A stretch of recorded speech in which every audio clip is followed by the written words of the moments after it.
And here we are for part 2 of the mammoth that has been the Tom Baker era.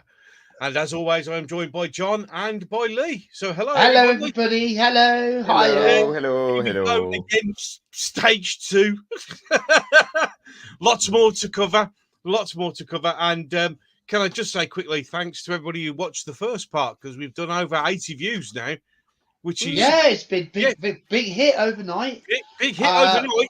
Yeah, I think our little series is building its following. It certainly is. We're certainly giving people plenty of content. Oh yes.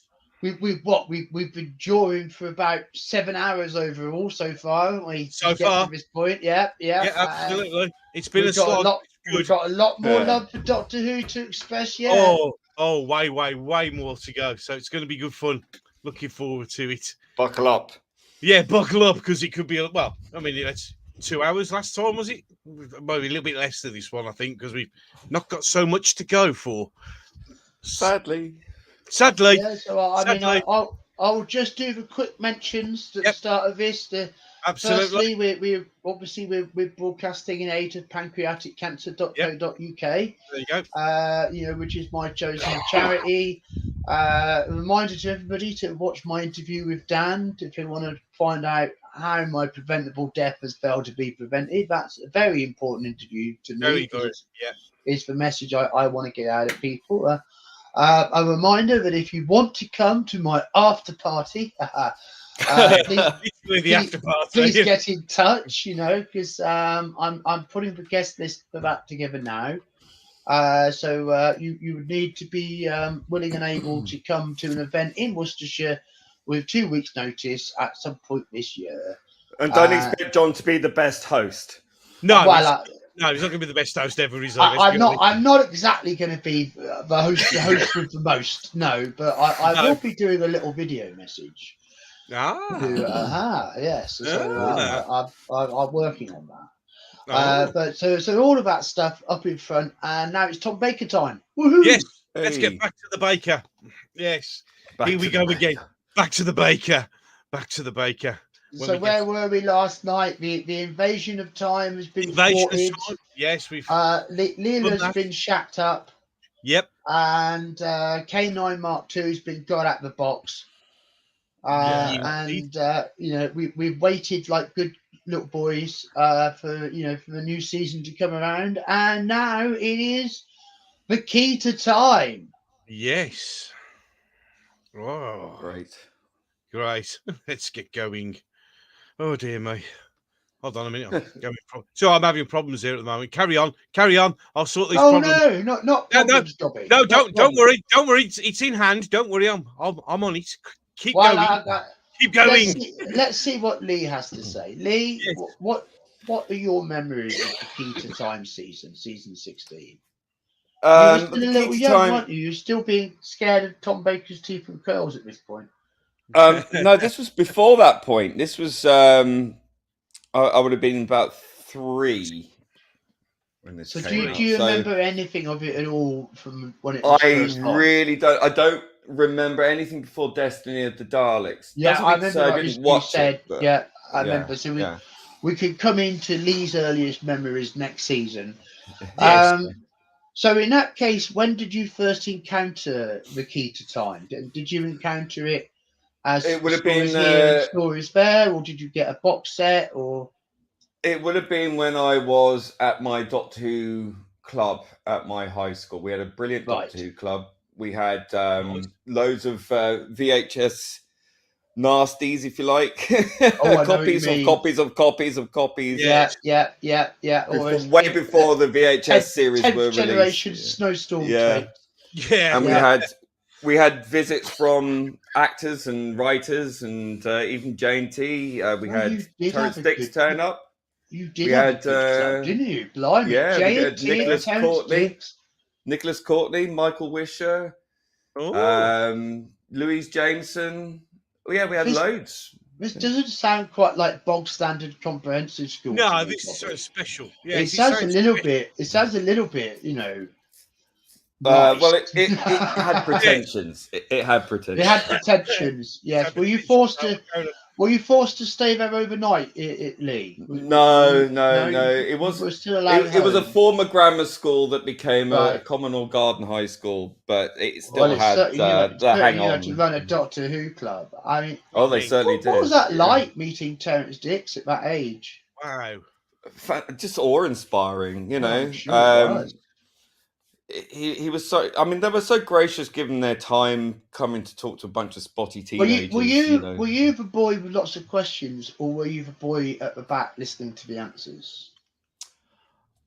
That's a good question, because I remember when we went to see The Ultimate Adventure with John Pertwee. It was the second performance. Yes. It was the matinee performance, and we got to meet him backstage afterwards, and he was talking to us, and we were all listening, and then he sort of this awkward pause, and he said, so do any of you have any questions? No. And then we all just stood there going, because we were so awestruck and dumbstruck. Yeah, I know. And I was the first person to go, can I have your autograph? Can I have your autograph? The question. Bless. Yes. Bless. Yes. Oh. Well, I mean, that's a whole bunch of wonderful memories to share right there. Absolutely. As to why you love Doctor Who.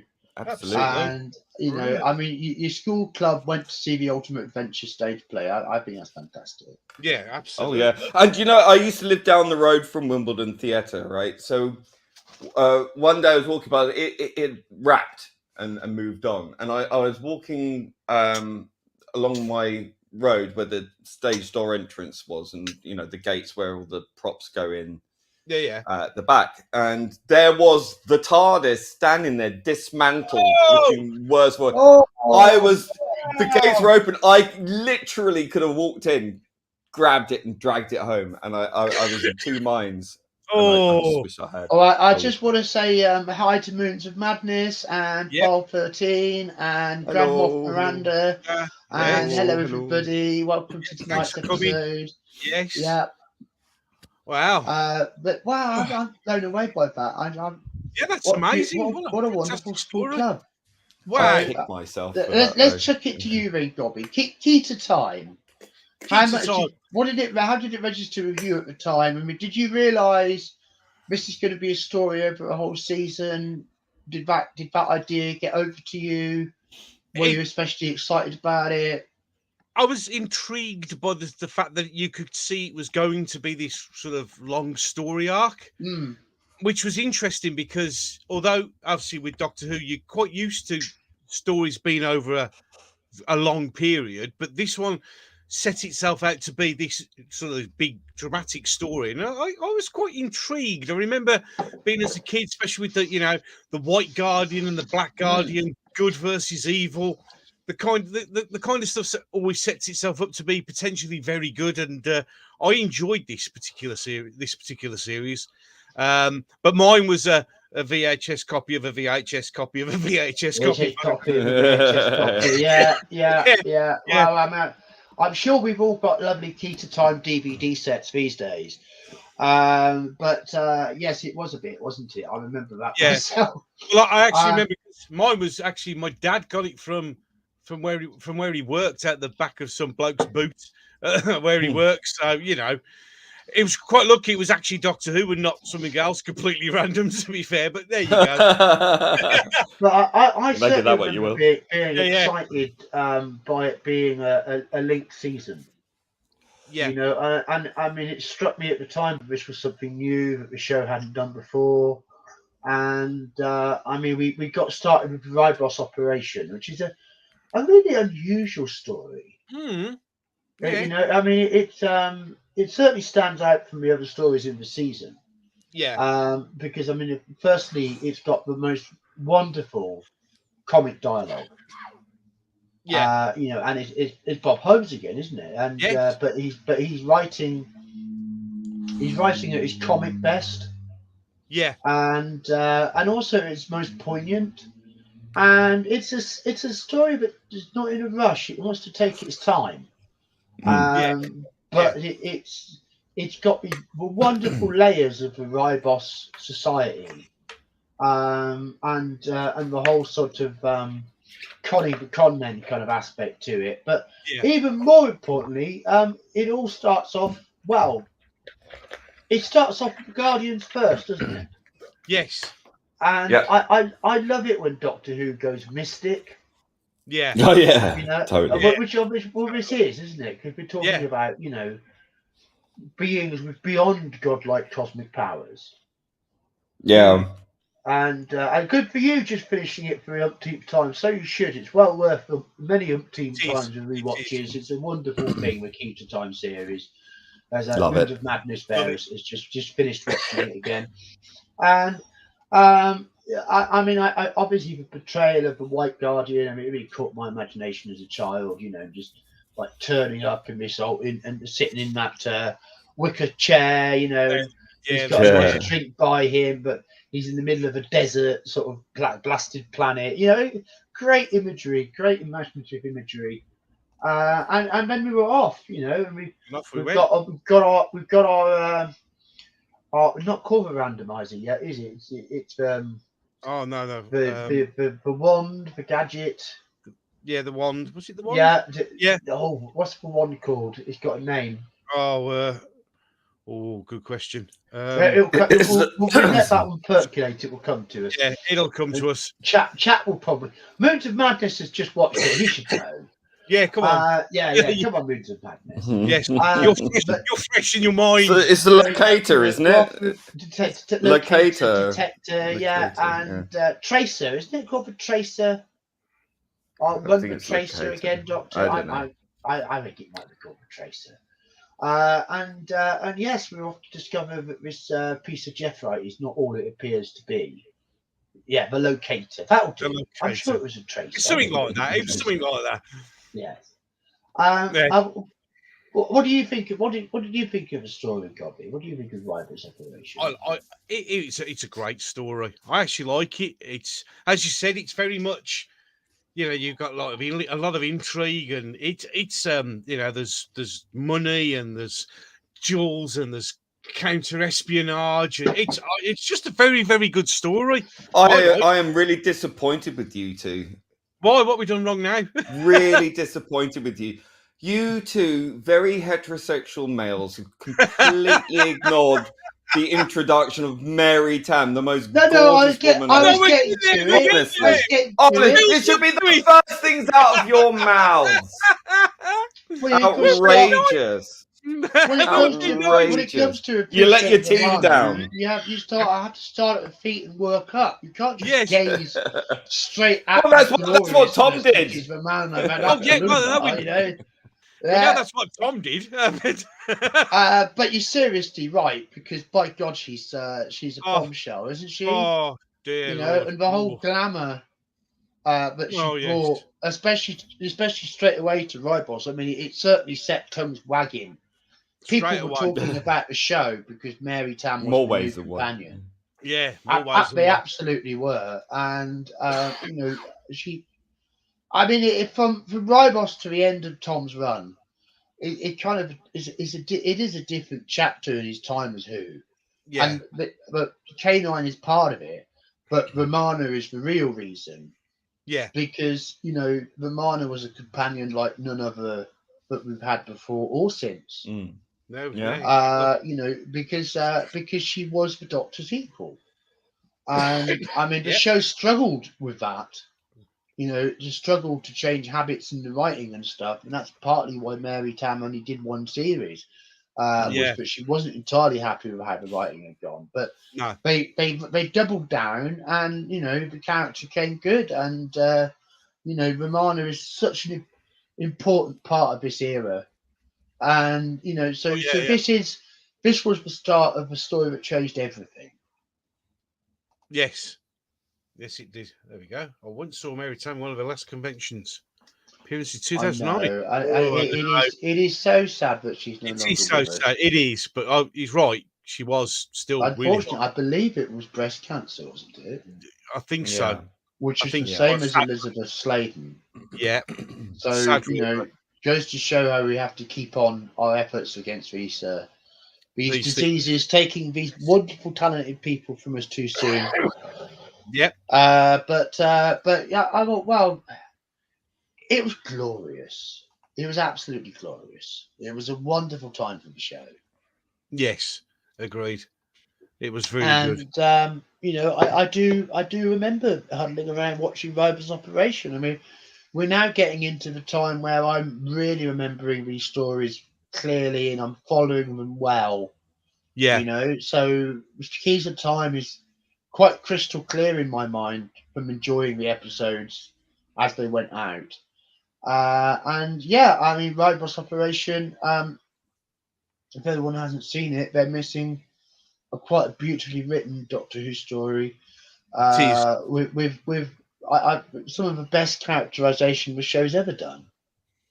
Yeah, especially the Binro the Heretic, which is all kind of heartbreaking.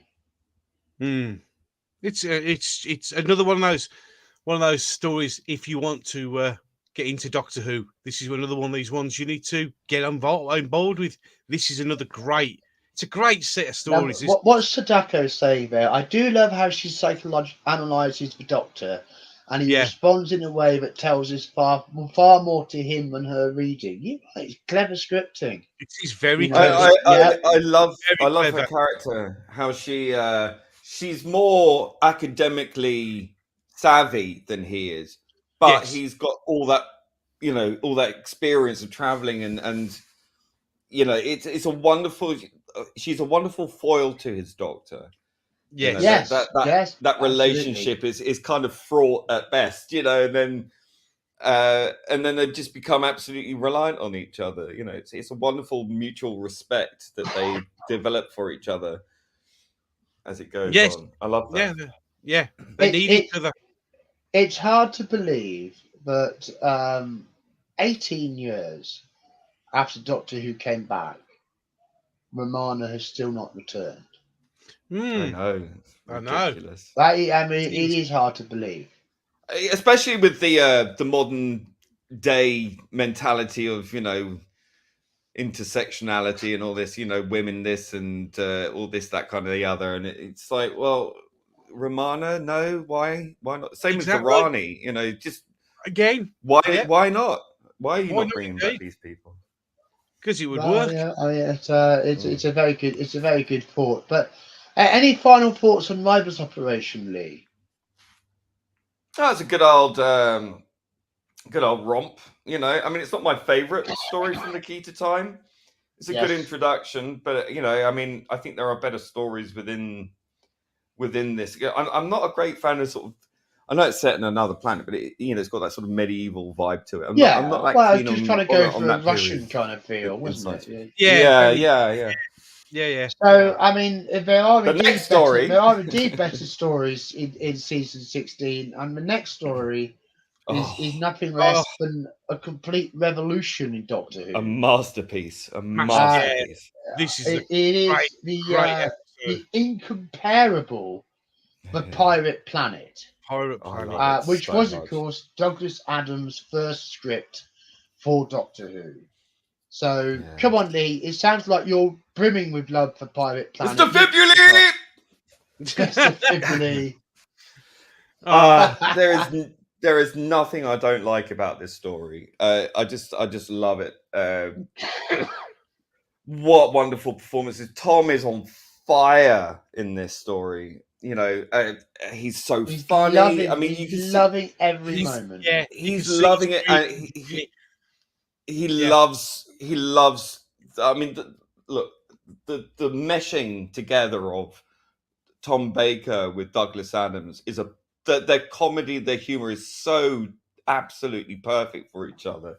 Yeah. And this really shows, and his performance is great. And it not only is the comedy on point in this, a lot of people complained that the comedy was a bit too much. It was a bit too over the top, and I disagree. I think it absolutely worked. It worked And perfect. Well, I mean, comedy and Williams era completely go together. But you're right to point out that the show was becoming much more comedic. And well, it I was mean, no more holding, comedic than it is today. No, I'm not today saying it's much that, more. but compared to the Hinchcliffe era, it Yeah, was absolutely. becoming Oh yeah, comedic, and it was holding the audience more by getting them to laugh at what was going on. Well, it could have been criticised for being too dark and too horror laden, too violent. Absolutely. And Graham Williams was in a vice. He absolutely was. He had to try and navigate a way forward. But of course, season 16, season 17, and then season 18 will be a big correction against the comedy, won't it? But we'll see that in a couple of. But I mean, it also had that element of intensity to Tom's performance as well. But I mean, this comedy is all linked to Douglas Adams and his time involved in the show, and of course, he's got 2 more scripts to come, and he's going to be script editor next year. So he's going to make Douglas Adams puts his stamp right through the Williams era of Doctor Who. But he understands Douglas Adams, together, and it starts here in Pirate Planet. Yeah, and Douglas Adams, don't forget, is a serious comic science fiction writer. He can knock these fantastical concepts and bash them into shape, and it creates such an unusual scenario. Well, he can within the realms of being a tortured genius, which of course Douglas was a tortured genius. Yes, absolutely. But it when he hit like fire, didn't he? In everything that he did. What? And his Doctor Who is no. Remember that? Yeah. Oh, that was just so powerful. God, I love that. And what's the actor's name? They played the pirate, Purchase, wasn't it? Bruce Purchase. Oh gosh, Bruce. Bruce Purchase. Yeah. Fantastic. Great. Fantastic. Well, I mean, the thing to say seems to me the thing to say about the Pirate Planet is how absolutely insane it is. Yes. I mean, just to write something with that level of insane and crazy ambition for a show with no fucking money. Yeah. And to be mad enough to write that and submit it anyway. I mean, this is the kind of guy Douglas Adams was. And, I mean, the ambition of Pirate Planet goes far beyond even the worst things that Bob Baker and Dave Martin ever tried to get away with. Yeah. It is so crazy to think that 1970s Doctor Who could even attempt to do this story. And I've checked out the DVD and the extras just a few days ago, and certainly, there were voices inside the BBC raising severe doubts about the whole enterprise. And if it goes wrong, old chap, it's all on you. So this was an enormous risk. This story was an enormous risk, and it did the one thing it really needed to do. It paid off. Absolutely. It actually, the mad bastards actually did it. They actually did it. Yeah. They actually did it. Yeah. And I mean, considering the dark days of trying to navigate the underworld, just a few stories before, and now they're pulling Pirate Planet out of the hat. And perhaps that shows us just how close Underworld was to being something much better than what we ultimately got. Yeah. So Daco says Pirate Planet originally meant to be a 6-parter. I'm not sure about that. I've not heard that. Anyone else heard that? I haven't heard of it. No. I'd certainly be very interested, as you say, to know what it would have been like as a 6-parter. It had more than enough material to be a 6-parter. Easy to do a 6-parter. I mean, it's crazy the amount of material in it. So I mean, it's certainly credible. But I've not heard that particular rumor before, so I can't add anything to it. But it's intriguing, and the whole thing, and the Doctor getting jumped off the plank, and I was just thinking of that one. and what a cliffhanger! Like, the planets hanging in suspension, and the evil queen who's just a crone being kept alive, and just so many wonderful things about this story, and all the Mentiads, but always that wonderful Douglas Adams touch, that wonderful Douglas Adams sense of humour, and you're so right. And it fits with him. It fits with Tom, doesn't it? The oddball humour, perfect. It's perfect for it was if it was perfectly written for Tom. It fitted him so well, and you could see hand in glove. Yeah, and you could see how much he was actually genuinely enjoying doing this story. It was all over his face. This is one where he had a dog bite on his face, wasn't it? This one. Yeah, that's when they. It is. Yeah, it is. Yeah. That's why. Apparently, that's why he had the accident when he banged it on the console. They improvised it to explain why they improvised the fact that that's why. Yeah. Why not? Why not? Indeed. Another great quote from Moons of Madness. There, my soul is imprisoned, stranded on this ugly lump of blighted rock, beset by zombie Mentiads and interfering doctors. It's that line from the pirate captain, obviously. Brilliant. He's so great. So wonderfully over the top. Brilliantly over the top. I do think Pennant Roberts' direction could have been a lot stronger, Sir Sadako. Well, I think Pennant Roberts did bloody well putting the whole thing together at all. Especially the nightmare that was the canine. What's that parrot called? The polyphase. The hawk. The dog fight between canine and the pet parrot.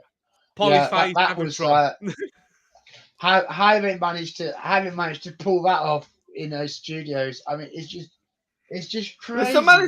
They still managed to get the pathos. Electronic effects on, Yeah, they still managed to get the pathos out of the Mr. Fubilee's death, and even the parrot. I mean, you didn't have to be mad to work there, but it helped, because you've got to be mad to try and pull off special effects live in camera like they had to. Oh God, unbelievable. Well, you could just imagine in the room. They come with the script and they were like, "You want us to do? Do you want us to do that? Really? That? Yeah, I'm sure you could do it. Yeah, no problem. Give us 10 minutes. We'll knock something together. It's not a problem." The pirate planet just comes off as this just brilliant, glorious mess, isn't it? It's just it's just brilliant. There's just so much in it, and it's just so rich, and it's just so damn entertaining. Oh yeah, absolutely. But it's because and intelligent. It's intelligent bonkersness. Intelligent bonkersness. What a good way of putting it. Yes, brilliant way to sum that one up. Yeah, it totally sums it up. So I mean, we've all got immense love for the pirate planet, and that's just how it is. And yes, no argument. I'm not going to ask, is it the best story in season 16? Because I think it would stand apart. In any season that it was part of. It's one of my all-time favourites from the entire to be contained in the context of anything else around it. It's just a wonderful time for the show and a real triumph. And the next story is also, rock solid because it's the Stones of Blood. Before we go any further, guess who's here? Hello, Jack. Hey, it's Jack. Hello. How you doing, mate? You all right? So, being as you're just coming in, Jack, did you catch we were just talking about Pirate Planet? Yeah, I love that one. So do you want to have anything to say about Pirate Planet before we go on to Stones of Blood? It's so bad, it's brilliant. So bad. Mess. It's a glorious mess. Yeah, absolutely. It just sums it up rock solid. Yeah, I know. I couldn't resist it. It just came right in my mind there. Yeah, rock solid story. The Stones of Blood. I'm a real fan of the Stones of Blood. Who else has got views on the Stones of Blood? Do you want to start us off, Jack? The first half is brilliant. The second half is an absolute joke. Okay. Brilliant. Welcome to the stream, Jack. Brilliant, mate. Brilliant. No, but the beginning's brilliant. I agree with that.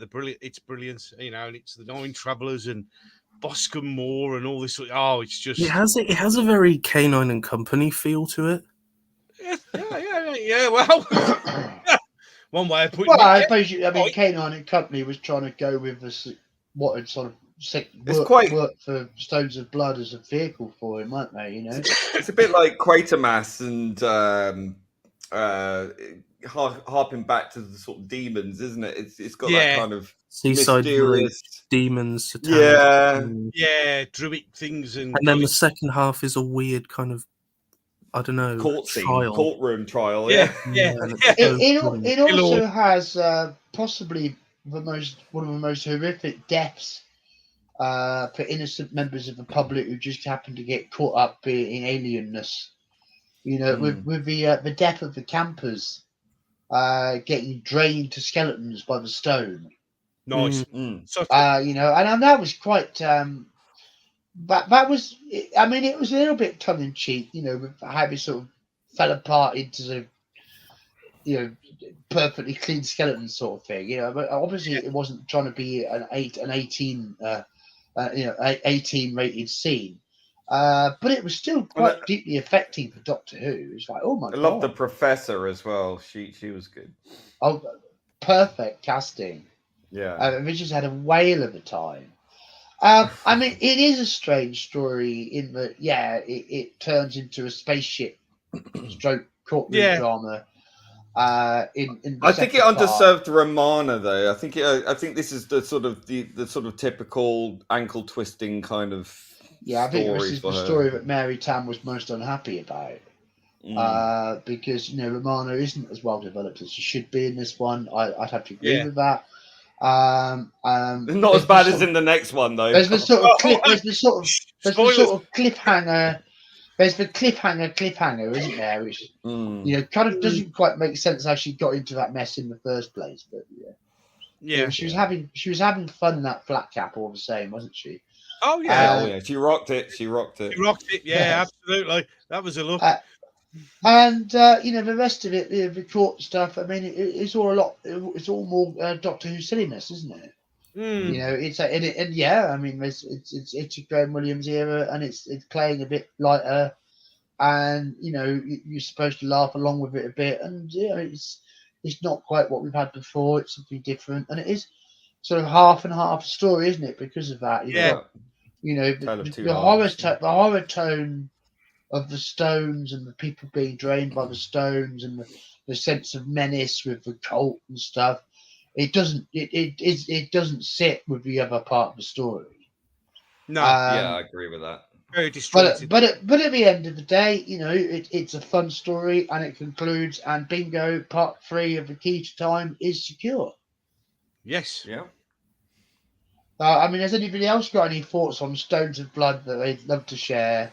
No, I think everybody's pretty much covered it, to be fair. We're about there, so we're just going straight into costume drama madness. Yeah. With Mary Tams everywhere. Mary Tams Android Satara, yeah? Yes. Sport for Romanas or Queen, whatever the fuck.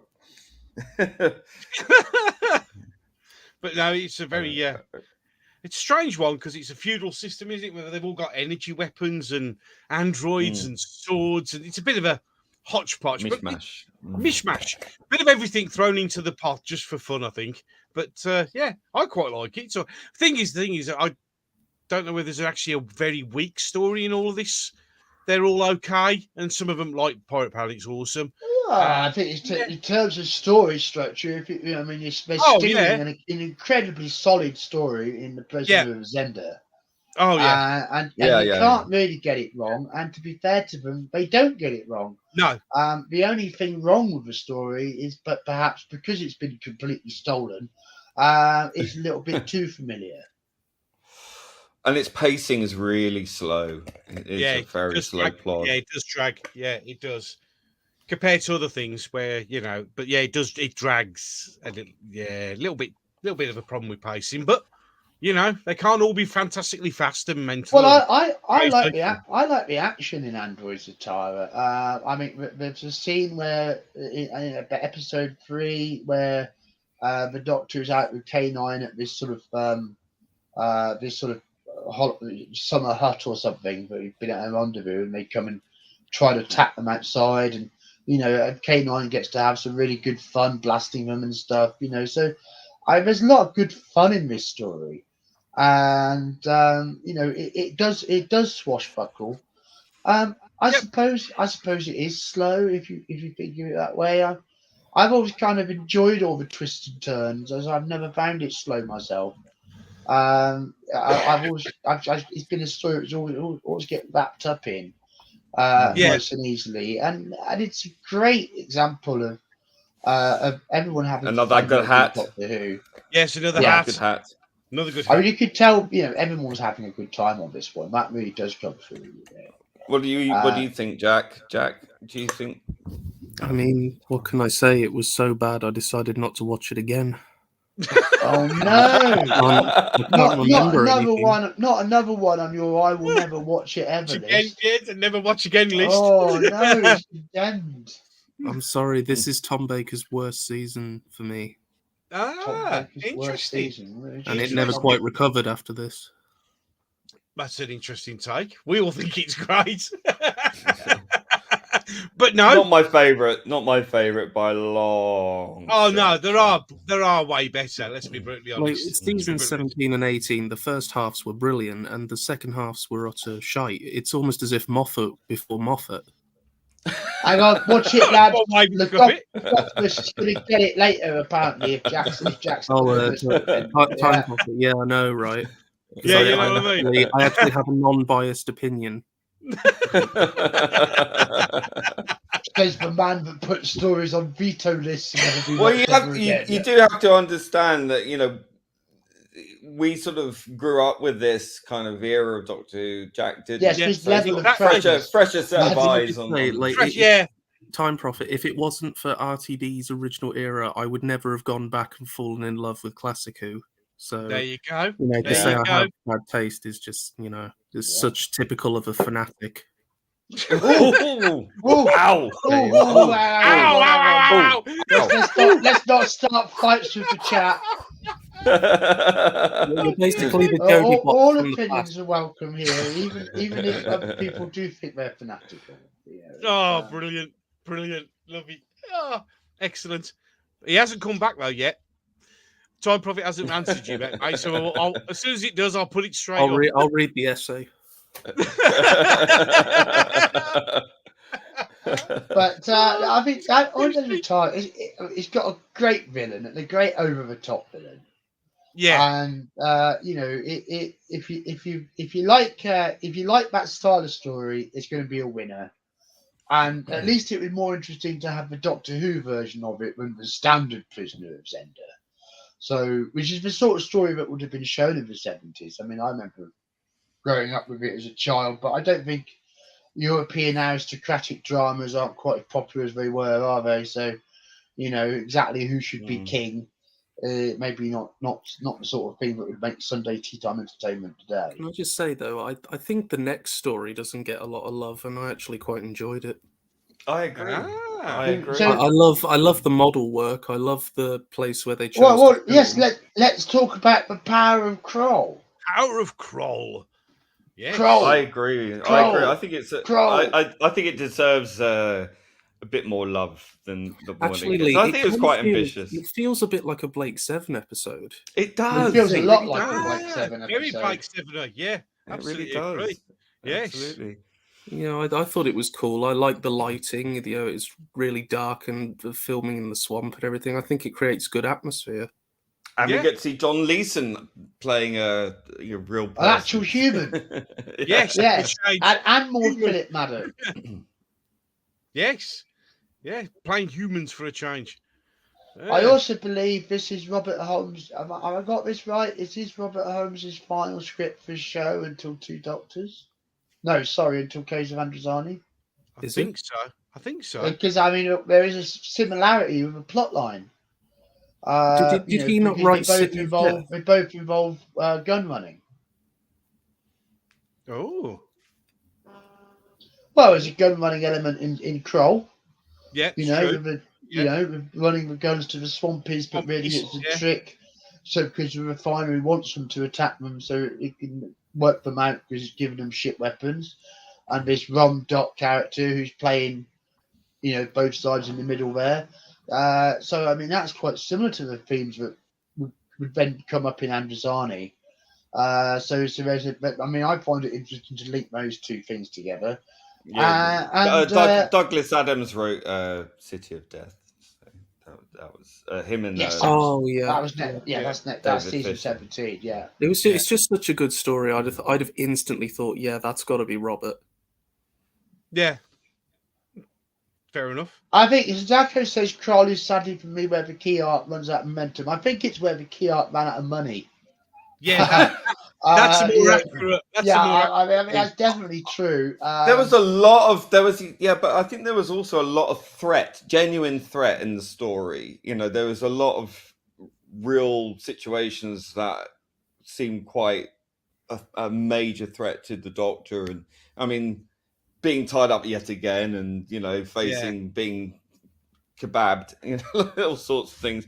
I think you know the actual Kroll monster, brilliant. Being this, I think it was a wonderful design, and I think, look, we understand that the technology at the time couldn't make it as, you know, as we would like to see it. But when you accept that, you can enjoy it. Were quite effective.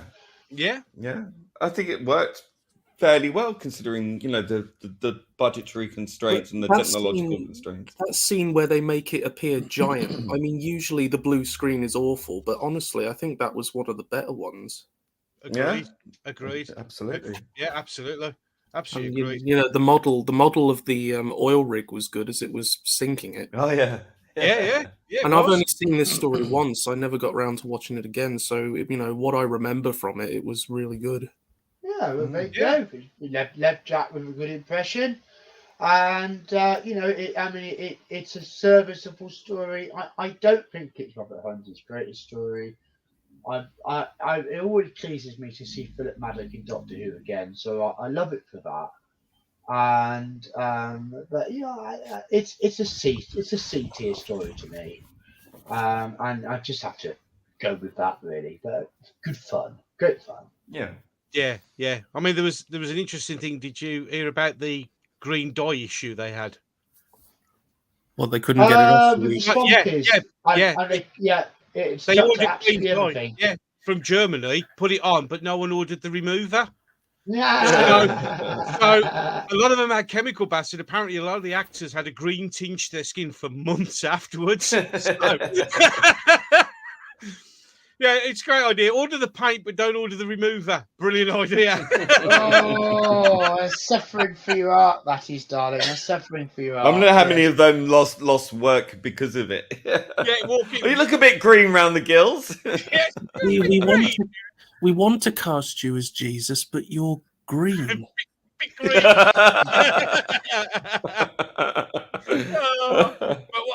brilliant. Brilliant story that is, that they just can't be bothered to order the remover. Oh, you just see all these actors sitting in like big baths of spirits and stuff, like trying to get it off and scrubbing off. Scrubbing away. The half green, half red, like a bad apple, you know. Yeah. Crazy times. Yeah. Oh, well, there you go. Well, if they travelled back in time, they could have been pry boards. Yeah. So now we've got ourselves fully dredged out the swamp. It's time for the last challenge of the Key to Time, and can the Doctor and Romana defeat the Armageddon Factor? The Armageddon Factor, which is basically a computer that can't make its mind up. Well, there you go. It's non-binary, that's why. Non-binary.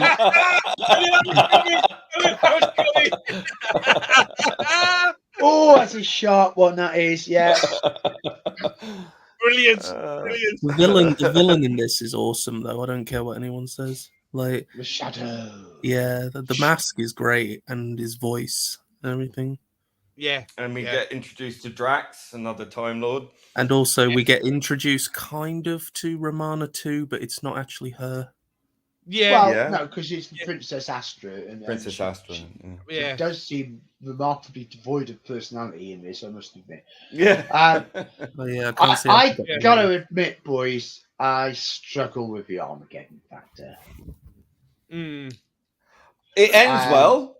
I remember it well from being a kid. I remember as a kid, I really liked all the sort of dark mysteriousness of the Shadow's lair at the end. And I especially remember the actual ending to the story, you know, with the Doctor finally facing off against the Black Guardian. Once he got the key put back together, you know, I mean, I remember the key parts of the story. But as an adult watching it just doesn't flow well at all as a six-parter. And I think it's probably one of the weakest six-parters the show ever came up with. It just doesn't work for me. So I just can't kind of get a sense of enjoying it as a complete story like I normally do.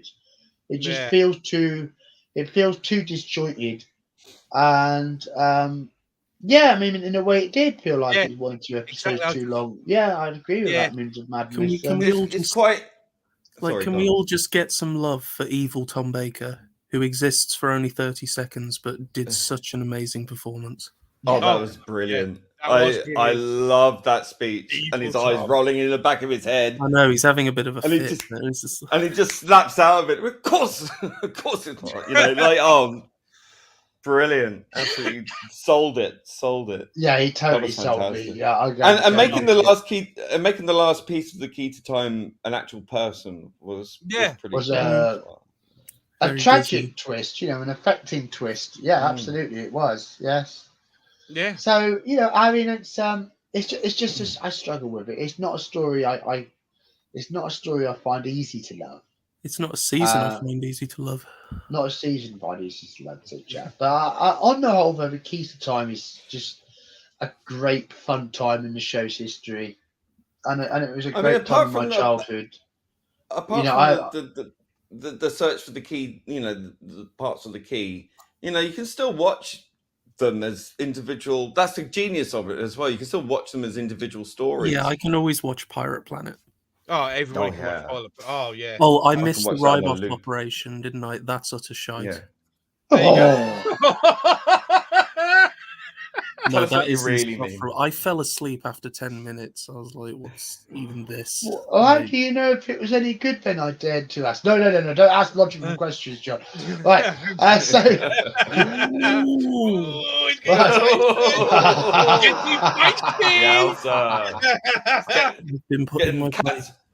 I think it's best that we set the coordinates for season 17. Yeah, let's crack on. Destiny of the Daleks. Destiny of that are supposed to not be robots and have a creature inside them. Remember that, Terry Nation. It's just a line. And, so Terry Nation allegedly created the things, but he forgot that there's a creature in there. That tends to make me question of whether he really did create them or whether he stole them. Even worse. Oh, here we go. Now we're attacking Terry Nation. Wow. Love it. It was just a phase, man. Lee, Destiny of the Daleks is the first episode of Classic Who that you remember going out. That's so it. I would love this to is get the one that won me around. Your impression of this story.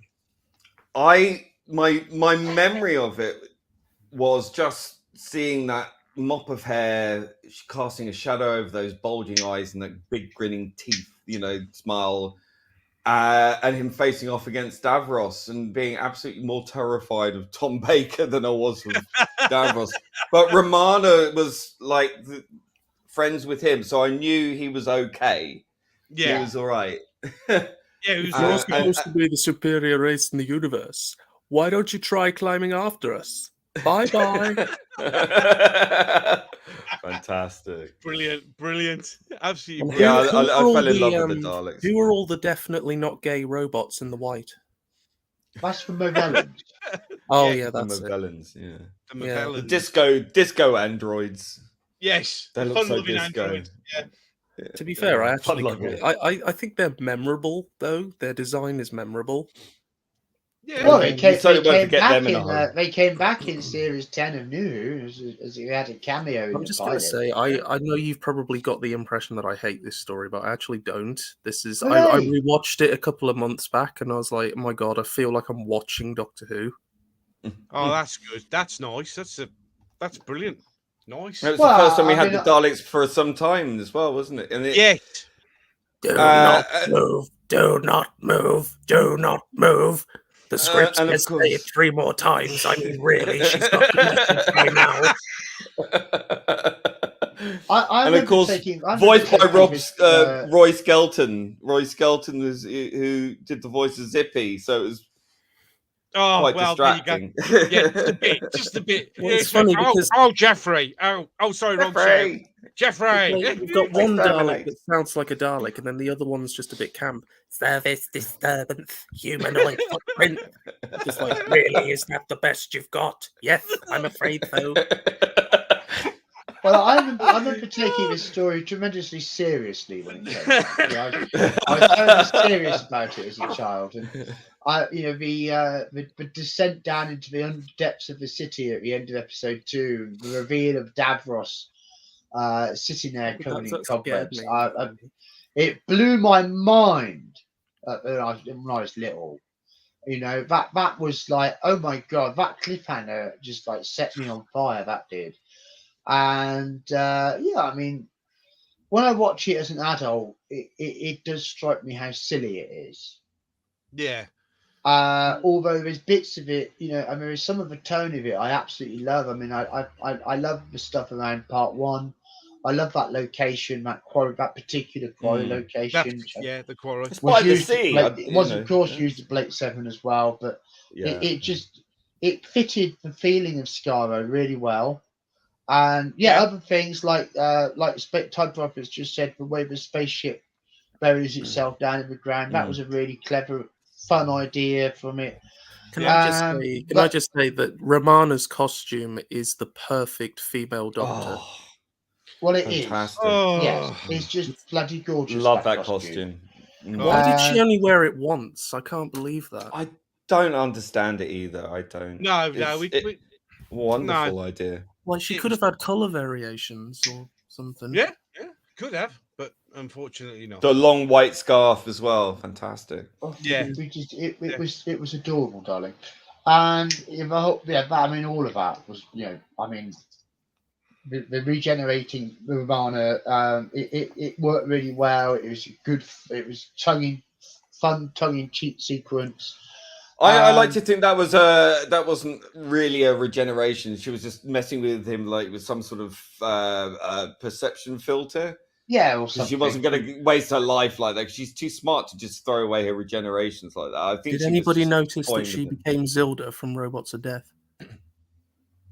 Oh. Yes, the fin hat. Yeah. Oh. Yeah, why did the Doctor steal Zilda's dead body's clothes and keep them in the tank? That's a good question.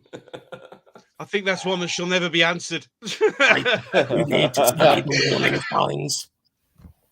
He's a real weirdo. Well, it's all the fashion down in Caldor City. He probably wasn't Zilda's at all. Good point. Good point. And I mean, also, the part 3, she's stuck in the detonating machine. She's going to go poof.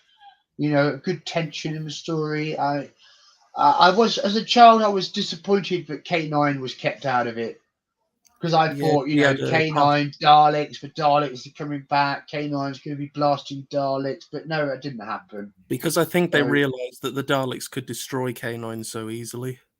Well, maybe I don't know. Whatever the reason. We never did see the nose laser tested against the Dalekanium casings. No. So I was disappointed by that. But I remember being tremendously entertained by this story, as when I was young, but not so much now I'm an adult. and it's a bit of a slump in quality. The Daleks are a bit too easily defeated in it, and it is a bit too silly in places, and we are just ignoring the robot thing. Yeah, I mean, it's so stupid. I mean, come on, Terry, you invented them, allegedly. Like, how could you make a mistake like that? The voice of Davros as well wasn't properly modulated. No one and the understands well, I mean, I want to speak to the conspiracy theory here. I want to point out that, people can create something brilliant and yet still be idiots. Just because a creative has a good idea, it doesn't mean that they are wonderful human beings with no faults whatsoever, including, especially when it comes to writers, darling, nicking other people's shit. So everyone has to get along, muck along to get along, don't they? So I think Terry's just as capable of having bad ideas as good ideas. And if the verdict of fandom, 43 years later, is that Daleks should never have been entertained as just robotic beings, well, obviously we're right. But it seemed a good idea to Terry at the time. And it was the last time he was to write for the show as well.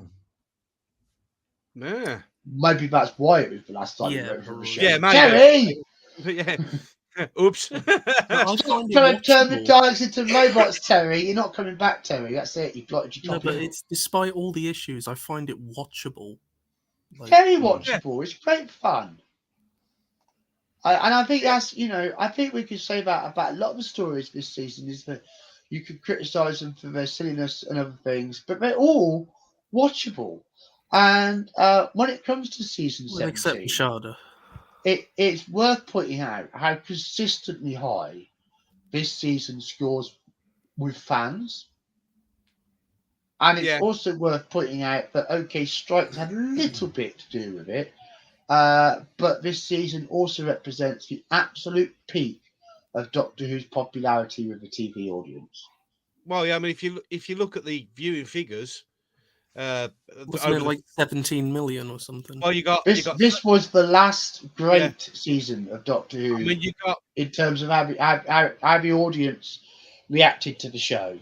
I mean, you got 4 episodes, and in sequence, you got 13 million, 12.7 million, 13.8 million, and 14.4 million over the 4 episodes. Yeah, each episode. Wasn't this the time when ITV were on strike? They were on strike, but only for the first 10 weeks. So it was in the middle of the 10-week strike. So they gained a little, but it's still they're damn good figures. You know. They'd kill for figures like that now, wouldn't they? Yeah. The show is at its prime. So, I mean, I think that's a really good point about just how watchable this season is. Yeah. I mean, with the general audience, just how watchable people were finding this particular combination of Doctor Who with the scares mixed with the jokes, And, don't forget, things become popular after the quality's reached peak. Usually people are late to late to catch up, and then usually it's already on the downhill after that. So people hear it's good, and then they come in, and it's past its peak at that point. So it's kind of at this crossroads where I think the quality is beginning to waver under Williams. Certainly under Hinchcliffe, it was peak Doctor Who for me. Yeah, but I think definitely we've seen a decline at this point, even though we still got the next story coming up, which is undoubtedly one of the top. It was Tom Baker's last truly great story.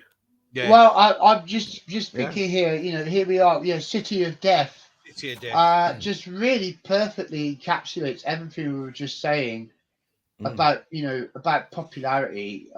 Because this is the story. Yeah. The most watched Doctor Who story in history. Yeah.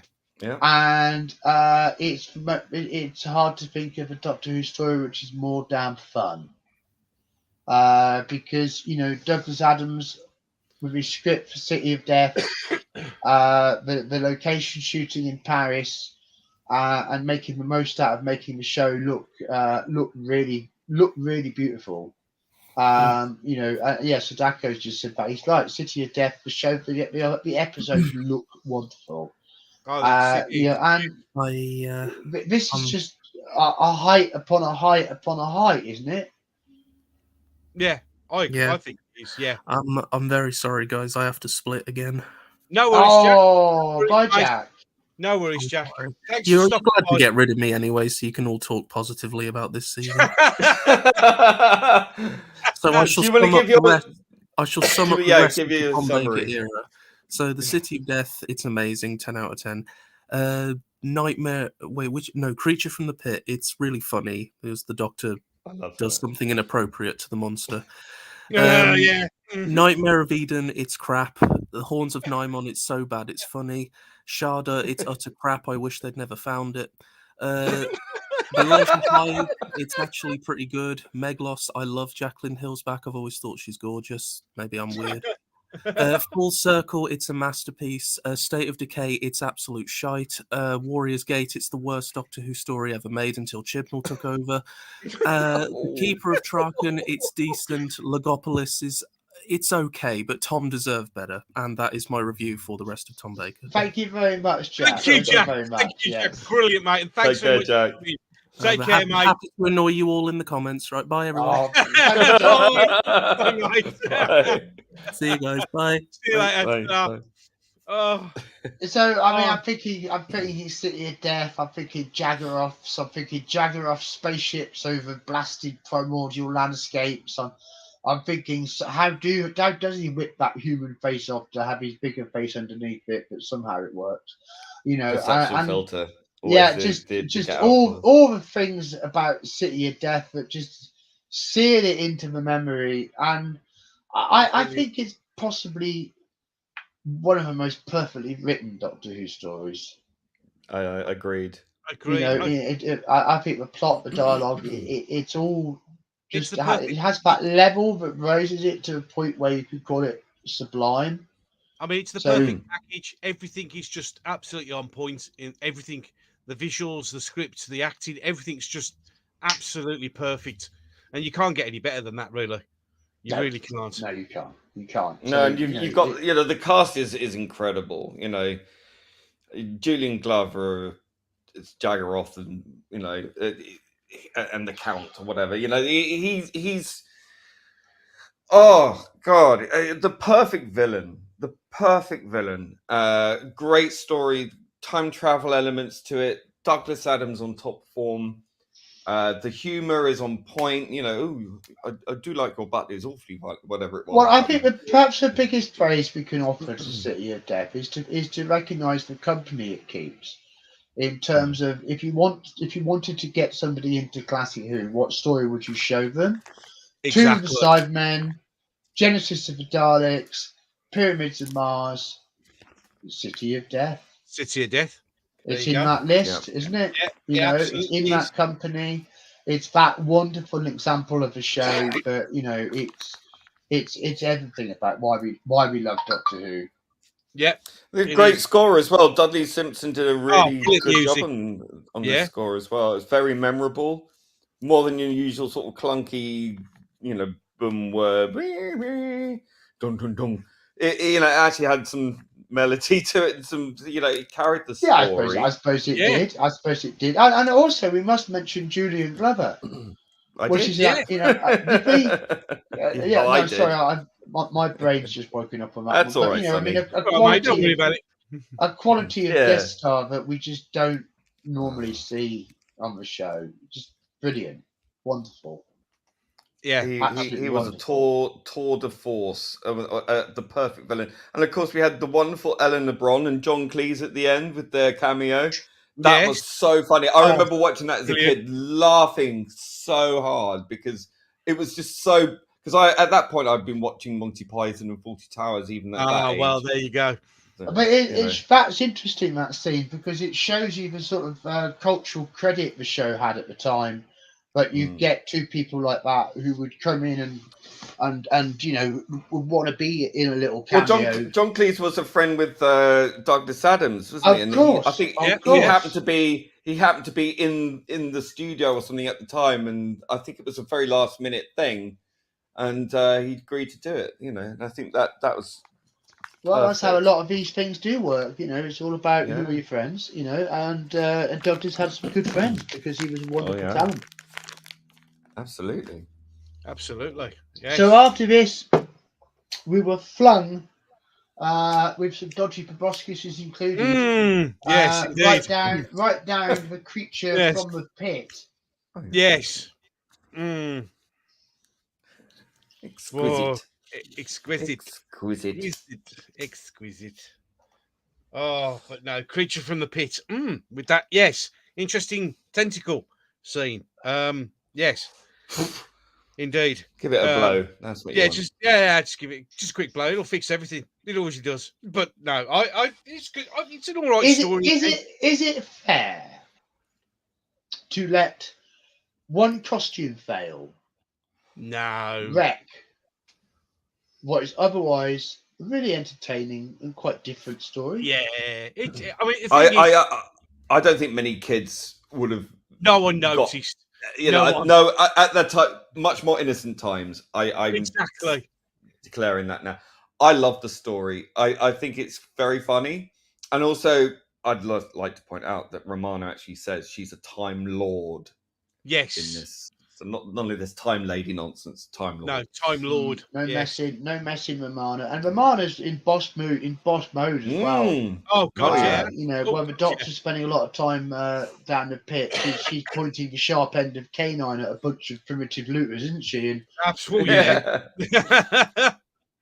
yeah. Manipulating them brilliantly.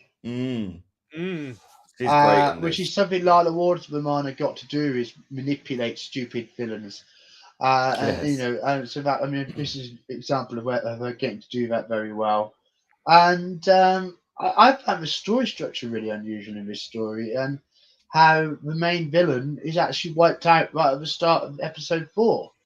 Yeah, I've always that always catches me as a surprise when I watch this story, because it's not according to the formula where you expect that sort of character to get taken out, but there you go.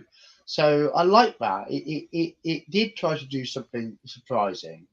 And the whole concept of Verato, as a life form and stuff, weaving the shells, and also trying to do clever stuff with physics at the end of it as well, with some sewing it is kind of almost sewing or growing a shell around a neutron star to deflect a weapon that would otherwise wipe the planet out. So it's got levels to it, and just because it happens to look like a giant green knob, it's really tent, unfair. A giant green snotty-looking tent with a big protuberance, but you still managed to feel empathy with it. That's the genius of it. It was a crap prop costume thing, but somehow you managed to feel sorry for it. Heads rolled. It was a major fuck up. Yeah. And the costume actually had to get ripped apart and put back together again overnight for the second day studio filming, which is why when it appears later, it's got these kind of weird littler tentacles instead of the one giant knob. So they did actually change it. But they what Doctor Who was like. They had no time to go back and redo a day's filming, and they had to take it on the chin from the first day's shooting. So that's why even on the day they knew that this was a fail. It didn't exactly pass their attention, but they had no choice. They had no choice. So it was one of those things. But like I say, one special effect, one failure of one costume is I don't think it's fair that fandom poo-poos and laughs at the story because of that. I just don't. No, it doesn't appeal to my sense of fairness, even though I agree that knob jokes are always funny. Yes. But, even though I agree on that crucial point, I still think Creature of the Pit deserves a bit of break. And the Time Prophet says, quite rightly, I feel more empathy, or empath, he says, to the snot creature than any of Jodie Whittaker. Yeah. She shall not be named. Well, yeah, she shall not be named. But it's I think a lot of the tentacle thing is people looking at it through modern eyes and not at the time, although it was clearly noticed by BBC management. I don't think anyone else who was watching it really noticed. Or Kids would have thought, "Oh, that's like a trunk or something." Yeah. You know, not anything else. You know. Whereas BBC management went, "Oh God, what have we done?" Tom Baker bloody knew, that's for sure. Oh yeah, he got away with that. He got away with that. His face, he knew exactly what he was doing. But no, he definitely improvised that, and they kept that in. You know, bless them. Yeah, but he might have been using the Patrick Troughton, Fraser Hines gambit, which was when they wanted to retake a scene, they would deliberately clown it up so much that they'd have to go back and do it again. You know. So it's like when they knew that they weren't happy and they wanted to redo, they would then sort of deliberately foul up the rest of the scene. So maybe Tom was trying to do that, but they were so desperate that day it ended up in the can. You know, we just don't know, do we? You know, I mean that's possible as well. But thank God they did. It's endlessly funny. Yeah, well, it's just unfortunate, but I like it. I like the female characters as the antagonists. I like the atmosphere from the filming. I always like film sequences in Classic Who, and you know, get off its back, Creature of the Pit. It's good fun. Yeah, you know, it's a good fun story, and I'm quite happy to watch it. And the big Willie doesn't put me off because I'm a grown up. I can look past these things. Yeah, I know. And then you know, from the pit to the Nightmare of Eden, or the Nightmare of CSO, perhaps, because this definitely had some experimental effects in it. Can we give a big shout out to Jeffrey Belden as well, who was originally going to be the first Doctor, wasn't he? He turned it down. He was in the frame. Yeah. Catweasel. For that, I bet he kicked himself for that. Now looking back, but wow, hindsight's a wonderful thing, though, isn't it? Hindsight's a wonderful thing. 2020. I'm just thinking about. You're right, aren't you? Yeah, the astrologer guy in Creature of the Pit was the chap who could have played the first Doctor, but he said no. Yeah. I see. So instead of the first, he might have managed more than 3 seasons because he was still doing all right by 1979. Catweasel. Yes, Catweasel. My word, that would have been interesting. That would have been a very interesting first Doctor, wouldn't it? Indeed, it would have. It would have. So, but off to the Nightmare of Eden it is, and we're in space, and big space liner. What's it called? Oh gosh, the Empress. The Empress. Oh, very well done. Thank you. Very well done. I remember ship names. And David Deacon, you know, from I've read his name. Pet was also, you know, the captain, wasn't he? He did a great job as that. And well, this story is just fun in so many ways. I mean, what do you make of it, Lee? The Nightmare of Eden. Not my favorite. I like the psychological aspect to it. It's quite trippy. Like I think they were definitely doing some drugs, like when they wrote this. I mean, Douglas Adams, you know, sort of doing the psycho science fiction kind of thing. Yeah, sort of. I mean, sort of mushrooms, really. I mean, talking. Well, not talking, but like monster mushroom things. Monster it's bonkers. It's bonkers. I like the idea of the technology that you sort of step into this other sort of AI, really, isn't it? Well, not AI. What do you call it? Like virtual reality. So, I mean, it was predating virtual reality by a number of years there. Absolutely. Well, it was a miniscope, really, wasn't it? Yeah. You know, it was the same idea as a miniscope, but the environments and the creatures were all stored within the machine, and then you put them on, you dial the projector, and then you could step through into it, but you weren't supposed to. That was an instability problem. You know, so there are lots of interesting ideas in the story. I like the mandrel design. The mandrels are a bit basic, and I like their design though. They're quite iconic. They did have a comic design. I mean, all the monsters in season 17 tended to have a comic design. I mean, that goes for the what is it in Shard of the Crags?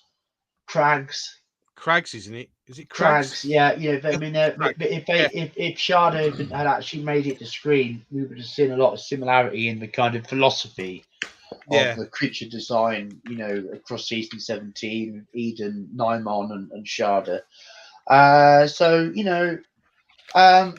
They're not the best costumes. But again, like a lot of things. But I like them. But they lurched around and were scary enough, and enough, the glowing eyes in the dark was always good. And the idea that the monsters are also the victims was a nice twist to the story. And I mean, it suffered the technical nightmares of trying to do things that shouldn't be attempted on a Doctor Who's budget by anybody. It struggled with those problems, and I think it does show. On the final effects show that. It's a bit rough in places, but it's still just great fun. It's that season 17 vibe again, and it's how can you not smile when you watch that story? As it's like this whole season's like that for me. It just but everything has this glow about it. I suppose, is this my childhood nostalgia? Is this my childhood safe space for this? It probably has to be part of it. Yeah. But I mean, there's just something about season 17. A lot of fans will say this. A lot of fans will say it's their favourite classic season. Yeah, I can see why. Cody's like that, isn't he? Cody's a big season 17 supporter. As you know, and when we point at viewing figures for season 17, who can say they're wrong? Well, no, you can't say they're wrong. I mean, they're brilliant viewing figures. As I said, modern Who would be dying for viewing figures like that. So anybody, you know what I mean. But I mean, they're amazing. This was an amazing time for the show. But have you got anything else to actually say about the story? The other thing I liked was the fact that they used K9's dog whistle to round up the mantles. Yeah, that was cool, wasn't it? I mean, it's a good story. Good story for K9. Yeah, absolutely. He gets to nose quite a few things. Yeah, he gets to do things. Does what K9 does best. He's always best when you've got a nice flat studio floor story for him to do stuff on. And no taxis driving past, as someone's quite rightly put. Every time anyway, went past to the radio, it went off on a wander. But no, it was quite nice to see K9 doing something. So yeah, I quite enjoyed it. I think it was a very successful story for what it was trying to be. And it was good fun. Yeah. And then we reached what for most of us for many years was the final story of season 17, the Horns of Nymon. Yeah, because obviously Sharda disappeared, didn't it? Unfortunately.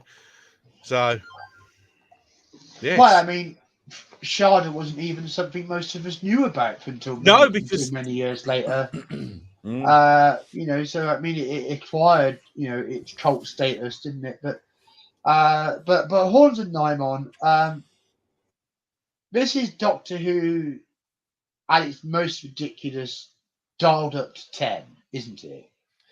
Yeah, it's out there, isn't it? Let's be honest. There is nothing about Horns of Nymon but recognises the word restraint in any form whatsoever. Just, you know what, guys? Let's just go for it on this one. Let's just throw everything in. Totally, just bang it, bang that pedal down. Graham Crowden dialing up to 11 with the campness. Unbelievable. Unbelievable. And everything, the Nymons themselves, Janet Fielding. I mean, the whole, Janet Fielding. Who am I thinking of? The woman who was in Blue Peter. Janet Ellis. Janet Ellis, not Janet Fielding, is of course Tegan Javanka. Janet Ellis, guest starring in it. That was fun at the time, and just by God, just so outrageous. Yeah, it mental. just smacks It's a you mental round the episode. face and forces you to watch it aghast. Really, it's an incredible achievement. Yeah. But also, it was the sign that things had gone a bit too far. Yeah. Yeah. Yeah. A little bit too far. Yeah, the line had been crossed in this one. The line had definitely been crossed in this one. I think Paul Graham Williams was just at his wit's end with trying to deal with Tom in this series, this season in particular. Oh yeah. Yeah. And you know, it just I've done my 3 and I'm out. Yeah. You know, so there's often a lot of pressure involved, but for all of that, what we went through, and you know, I'm so constantly impressed by how hard they worked to try to get the 70s era Doctor Who to function at all. You know, what I mean, as much as it's easy to poo-poo stuff, you know how hard people work to make stories like Underworld or Creature from the Pit, or you know, All Horns of Nymon. You know, and you know, just how much love and hard work was put into the show. It's a beautiful thing. It is. And you know, season 17 is a time when it all came together, even as you know, it couldn't last and it had to change again. Change was now inevitable, wasn't it? Oh yeah, it was coming. Absolutely, definitely coming. But no, you're right. Too soon.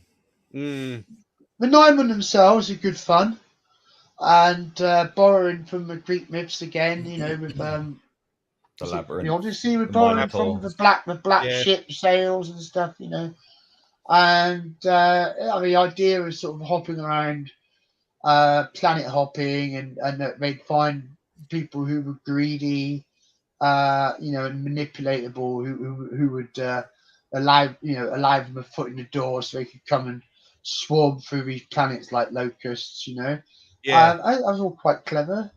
I think quite a good idea for a villain. And you know, there was lots of good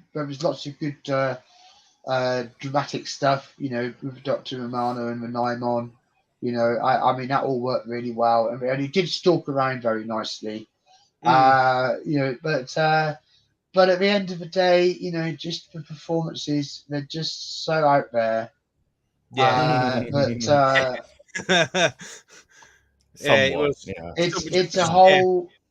a whole genre of Doctor Who in itself, Horns of Nymon. It's pantomime in space. It's so pantomime in space. I mean, gentlemen, can I just interrupt? And yes. Look at this comment that's come up on the screen. Just oh, look at that! Hello, Sophia. Hello, Sophia. How you doing? Nice to see you in our chat. Yes, it was. I just had to put that up and interrupt your flow. Carry on, sir. Carry on. Yes. Oh, quite right too. Yeah, absolutely. Oh, yes. Stop it with the blowing kisses. Honestly, shameless. Absolutely shameless. What? Excuse me. We're in the presence of wonderfulness. Absolutely. That's true. Thank you. That is true. I mean, I know exactly what you say. Yes.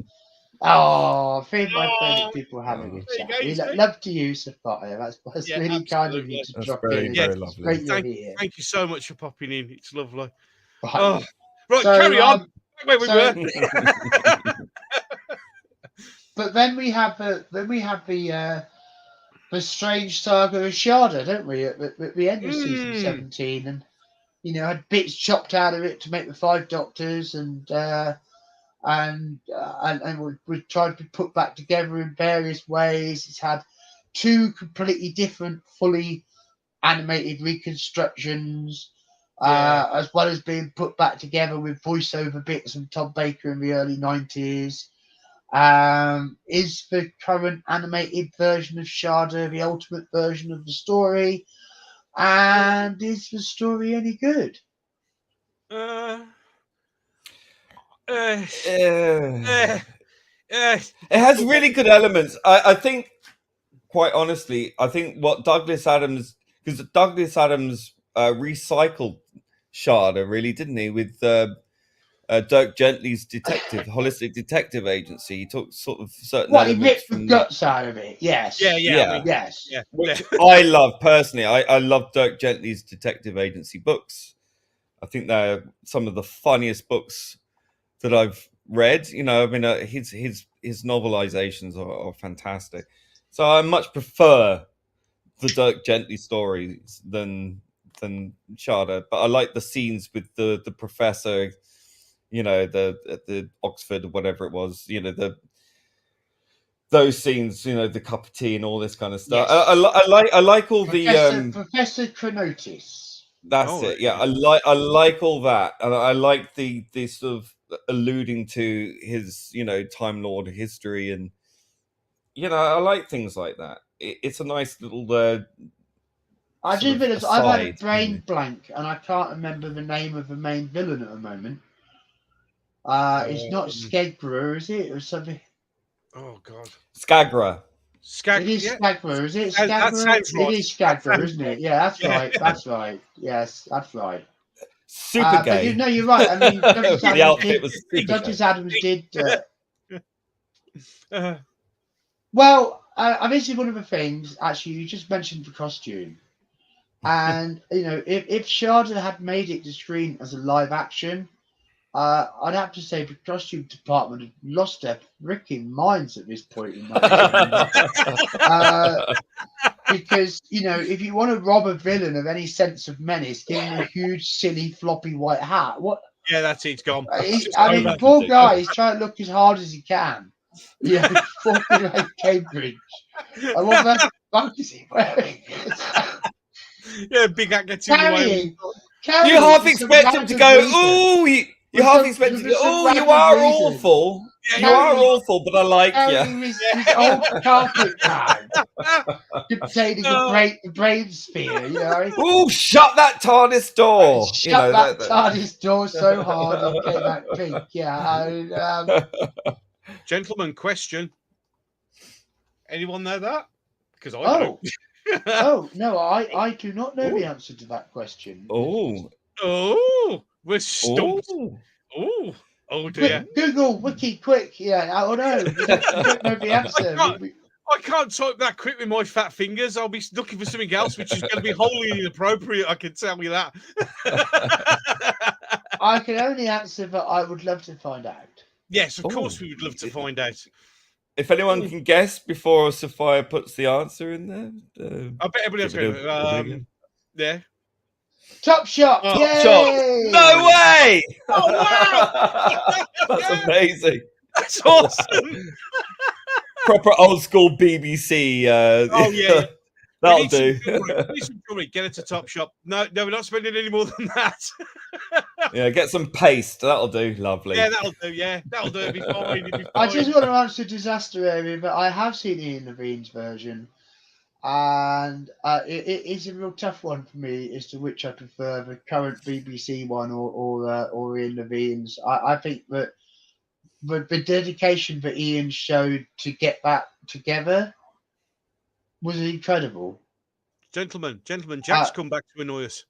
Oh, welcome back, Jack. Welcome back, Jack.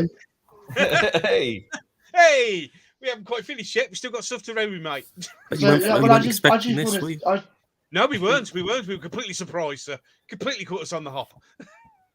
I felt that, you know, I feel Ian Levine gets a fair bit of stick. A lot of the older fans do.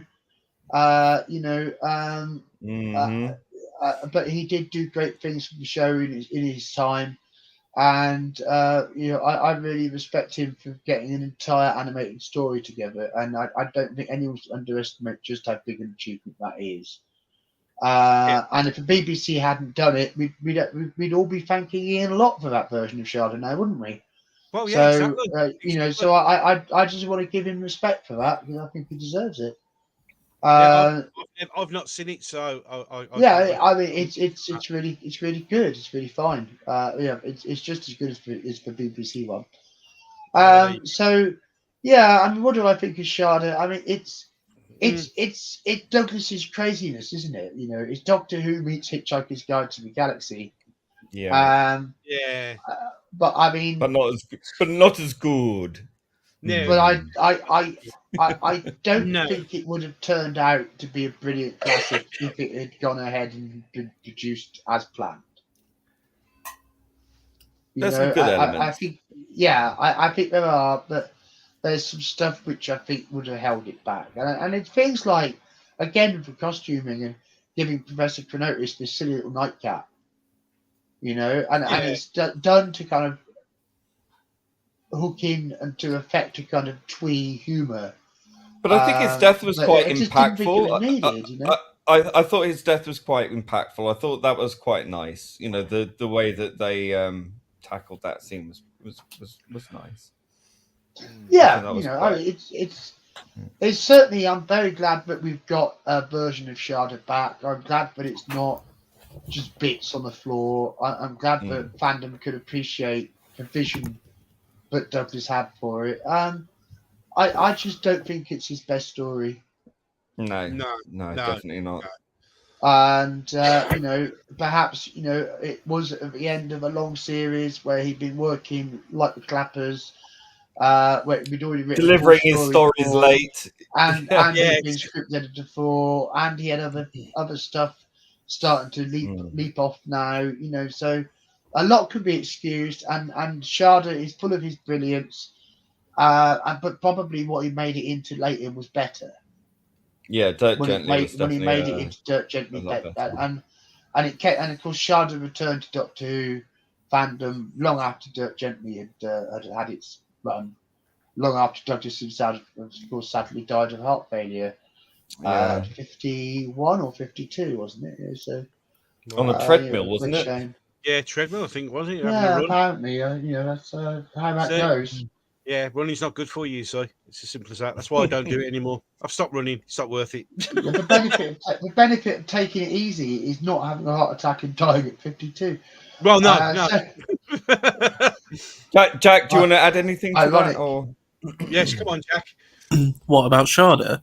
Yeah. No, you guys have had such a good time. I don't want to spoil it. Love it. I'm just saying. If you want to rip into it, go on, have a rip into it. I was on the hype train. Okay, oh god, it's been finished. It's coming back, and oh my god, this is amazing. And I watched it, and I'm sorry, it just didn't grip me. I don't know if it's the animation. A lot of people have said you should watch the one where Tom Baker narrates it. Apparently it's more fun, but I don't know. It just, the villain is overly camp and irritating. Romana's annoying in this one. The K9 is annoying in this one, and mostly because he's not played by the guy who I prefer. And the monsters are cool, and I'd have loved to have seen what they originally looked like, but there's no, as far as I can see, well, no, they look awful, but even in the animation, they don't look that great. It's just so weird. It's like a story that was written by someone on drugs. It's just... Oh, it was definitely written by someone on drugs. Oh, I'm sorry. I mean, drugs, vodka, pills, every to hand, really. I also think I also think what doesn't help is on the DVD it goes on for 2 hours and 20 minutes. So trying to sit through the whole thing when it's not episodic just really breaks the story for me. Yeah. And I've tried. Yeah. I've watched it 3 times. I've wanted to like it, but I just can't. I've tried. Yeah, I think not being episodic was a mistake. Yeah. Not really. Not my favourite cup of tea. But I think it's another one of those fantastic milestones in the show, and I'm glad that we have it. And season 17 as a whole is just this wonderful bonkers time, and it's quite special in my heart. As because it was all happening when I was little, so the best of times for me as a Doctor Who fan. I really, and I love this season. I do. I can't help it. Gives me all the good feelings. But then so does the next season. Because I'm also a really big fan of season 18. Which was just a massive change, wasn't it? And huge change. Not for the better. I think production-wise, it improved. I didn't like the music. I have to say, I wasn't a fan of the synthesizer music. I thought, it has my favourite Tom Baker costume though. I don't know if that's controversial. It is a bit more of a costume than clothes. You know, it looks more like branding, doesn't it? I mean, it's beautiful to look at. It's totally branded. Not very it's practical. Totally a designer outfit for season 18. Well, I do love it. But it does look it does look great. You know, Tom looks fantastic in that outfit. But it has none of the organicness. But then Tom himself was quite a different man when he was playing Doctor back in series 12 at this point. Well, he divorced Lala at that point, hadn't he? Or life had gone a bit crazy. Yeah, life had gone a bit bit crazy. And I think being in the park for 7 years had driven Tom more than a little crazy. But you know, it was a brave, bold new start, and here comes Sid Sutton titles, you know, and suddenly it's phew,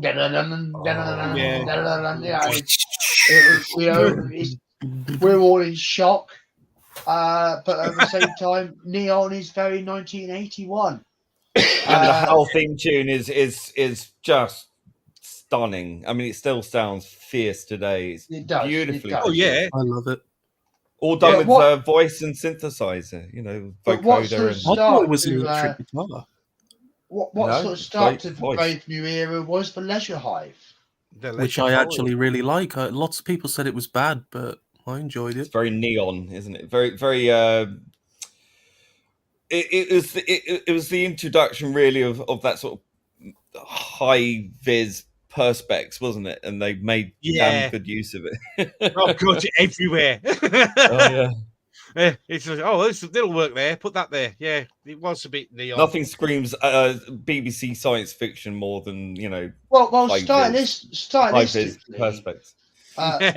The change was savage, wasn't it? Yeah. You've got new title sequence, new title music to starters, new Doctor's costume. Yeah. Bring that in straight away. New TARDIS prop. New TARDIS prop. No Dudley Simpson. Mm. All the music switching to synth music. Yeah. You know, and the tone of the show being much more serious. Even when it's trying to be silly, it can't help but be serious about it.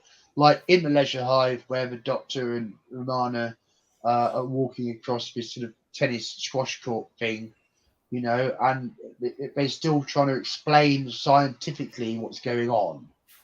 You know, so it's kind of trying to link some sort of science idea to everything which is happening, and not have stuff happening just for random comedy anymore, and just be all together trying to be a far more serious show. Yeah, and it's stylistically the switch is brutal. Yeah, I mean it's a massive shake-up, and the tone of the show completely changed. I think as well, Tom's performance was a lot more understated. I don't think the jovial sense of humor was particularly in gear at that period of his life. And it really he did phone it in a fair few times on this series. What Jack Thursby just said a few comments ago. Tom's sort of old age makeup was astonishing. Yes, it was. It was brilliant. It really did help sell. What otherwise could have been a very hard sell indeed. I mean, he looked amazing, made up as an old man. He was very Socratic, wasn't he? Yeah, you know, looked like Socrates. Very much so. Very much so. Yeah, very good. Very, very good. But did we enjoy the story itself? From what little I can remember about it, yeah. It was okay. You know, the plot with the what's it? The Argonites? No, that's not right. Argoline was Argosans, I think. And you know, them having this longing to recreate their golden age as a master race and stuff. It was all entertaining enough, wasn't it? It was all right. Yeah. But I do know how much Tom was getting frustrated behind the scenes, because this is the story where he punched doesn't he kick the helmet across the studio or something at some point? You know? Yeah, he was not a happy man. This effing prop, I want to go home. Yeah, I want to go home. He'd had enough, hadn't he? That was it. You could tell he was. Well, difficult tensions behind the scenes. Absolutely, undoubtedly difficult tensions behind the scenes. And he just did not like JNT at all at the time. I mean, they became friends later on, didn't they? But at the time, they were just loggerheads. No love lost. Yeah. No love lost between the two of them. None at all. I think it's fair to say Tom thought JNT was an idiot. Yeah, that's been nice. Which is not a great relationship with your new boss. No, not really. No. Never works. Especially when you're going through you've gone through a breakup with your co-star as well on top of it all. Yeah, it's not going to go down very well. No, but no, you can. And he's got these question marks on his costume. He's like, he didn't like that at all, did he? He was not for that. He was not happy. I mean, he wasn't happy. You could see he wasn't happy at all. Which was I think a fair assessment of how good a story is how often I rewatch it. And when I look at season 18, I would have to say The Leisure Hive is the story I rewatched the least from that season. Yeah, I think that's true for me as well. But I'm going to be good. I'm going to go and give it a rewatch again. I'm going to see if I can find some renewed love for it, and maybe I'll report back next week. Yes, and the bit where he's pulled apart. Bit where he's pulled apart the other arms, legs. That just always makes me. It looks so comical. Yeah, it's even at the time, I think. Oh God, BBC early '80s computer effects. I mean, God, we've got this paint box that will do this. Yes, but have you asked whether you should? Yes. It was very much Jurassic Park, wasn't it? While they were too busy, though, they could do it. They never questioned should they do it. Back when Quantel was the cutting edge of the special effects universe. Oh my word! Oh yes, indeed. It was a great opening scene, though. One of the sort of very memorable, iconic scenes around the beach at Brighton. With the ball and cage. Love that. It did get out the gate and say straight away, this is a whole new Doctor Who. You've not seen Doctor Who like this before. He looked so wizened. It was successful, definitely.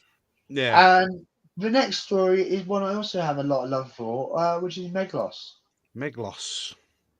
Yeah, I have to say, I this gets a lot of stick, but I quite like this one. Oh my God, it's a cactus. Well, the script. I know it's ridiculous. I know it's ridiculous. Is a total relic from series 17, isn't it? It's obviously, change of producer, late in the day, too late to do much about this. So it went out pretty much as it had to. And, same as Fang Rock for Graham Williams was obviously a leftover from Hinchcliffe, this happened with Meglos too. It's so out of place for the rest of the season. Yeah, it doesn't. Yeah. But it's just such utter fun, And Lila Ward has a great time in this one. Again, making fools out of bumbling pirates.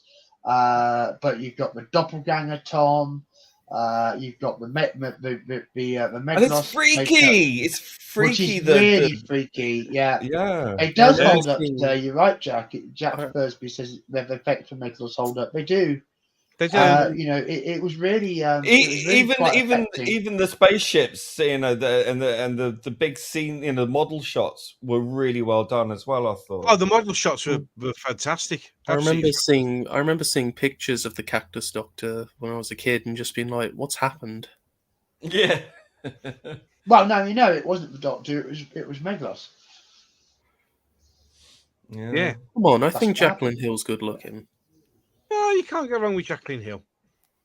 You can't go wrong. She was great. Well, having Jacqueline Hill back in Doctor Who was just sheer pleasure. There was a lot of furore over that, her coming back and not being, Barbara. Yeah, well, fans are fans. But I think to be fair, quite a bit of time had passed. Didn't she tragically die very close after? This I don't story. know when she passed. Actually, I don't know. no, I would have to look it up. I'm sorry to say, I'm not that familiar with when she passed. I don't think it was that close to doing Meglos, was it? No, she died in 93. Yeah, I didn't think it was. Yeah, No, so no, it was some years later. Bless her. Yeah. I really That's wish just- Ian and Barbara came back for the Five Doctors. Oh, Well, Oh, that that would have been something. absolutely. Yeah, That would have been been something. something. That really would have. That really would have, unfortunately. But he does. So William Russell doesn't come back for that, but he comes back to have a did you say woman moment in the Chibnall Perhaps nobody asked him. You know, that's the problem. You know, there were a lot of characters to shoe into the Five Doctors. That's true. Like, what are you on? So, you know, Meglos on the whole, I think not everyone would agree, but to me, I'd put it as a B tier story because I enjoy it a lot. I enjoy it. I think there's some elements where it does drag, but I like the sort of subterfuge. I like the the fact that you've got Meglos pretending to be the Doctor. I like even the sort of pirates who are looking at his coat, going, "I want that coat." I was like, "Me too."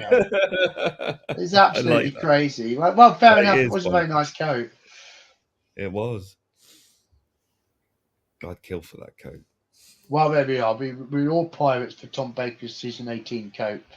So, although his season 17 coat is my favourite. So, and then the season marched on into what we now know as the East Space trilogy and Full Circle. I love this one. It's one of those I just wasn't expecting anything of, and I was like, "Wow, this is really good." Yeah, like the forest for once, the on location area is actually convincing as an alien planet. I don't know what it is. The woods is just really good. It's the woods, you know, I love the the creatures. The elements work together really well. Adrig is an irritating little shit, but if you get past him and those annoying kids that he's with, it's actually really, really great. He gets more annoying though as it goes. Oh god, I must have been the only person who was actually cheering when the ship blew up in Earthshock. No, you weren't. Trust me. No, you weren't, mate. You really weren't. That's what I wanted to happen to Yaz. It's we always get what we want. I mean, there's two things that really spring to my mind about Full Circle. The first is how unusual it is as a script.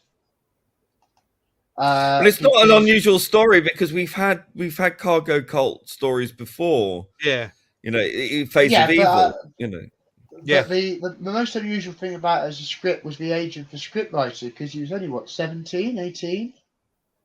He's very young. So it was getting a really young writer's vision into Doctor Who. And I think I wonder how he got that job, JNT.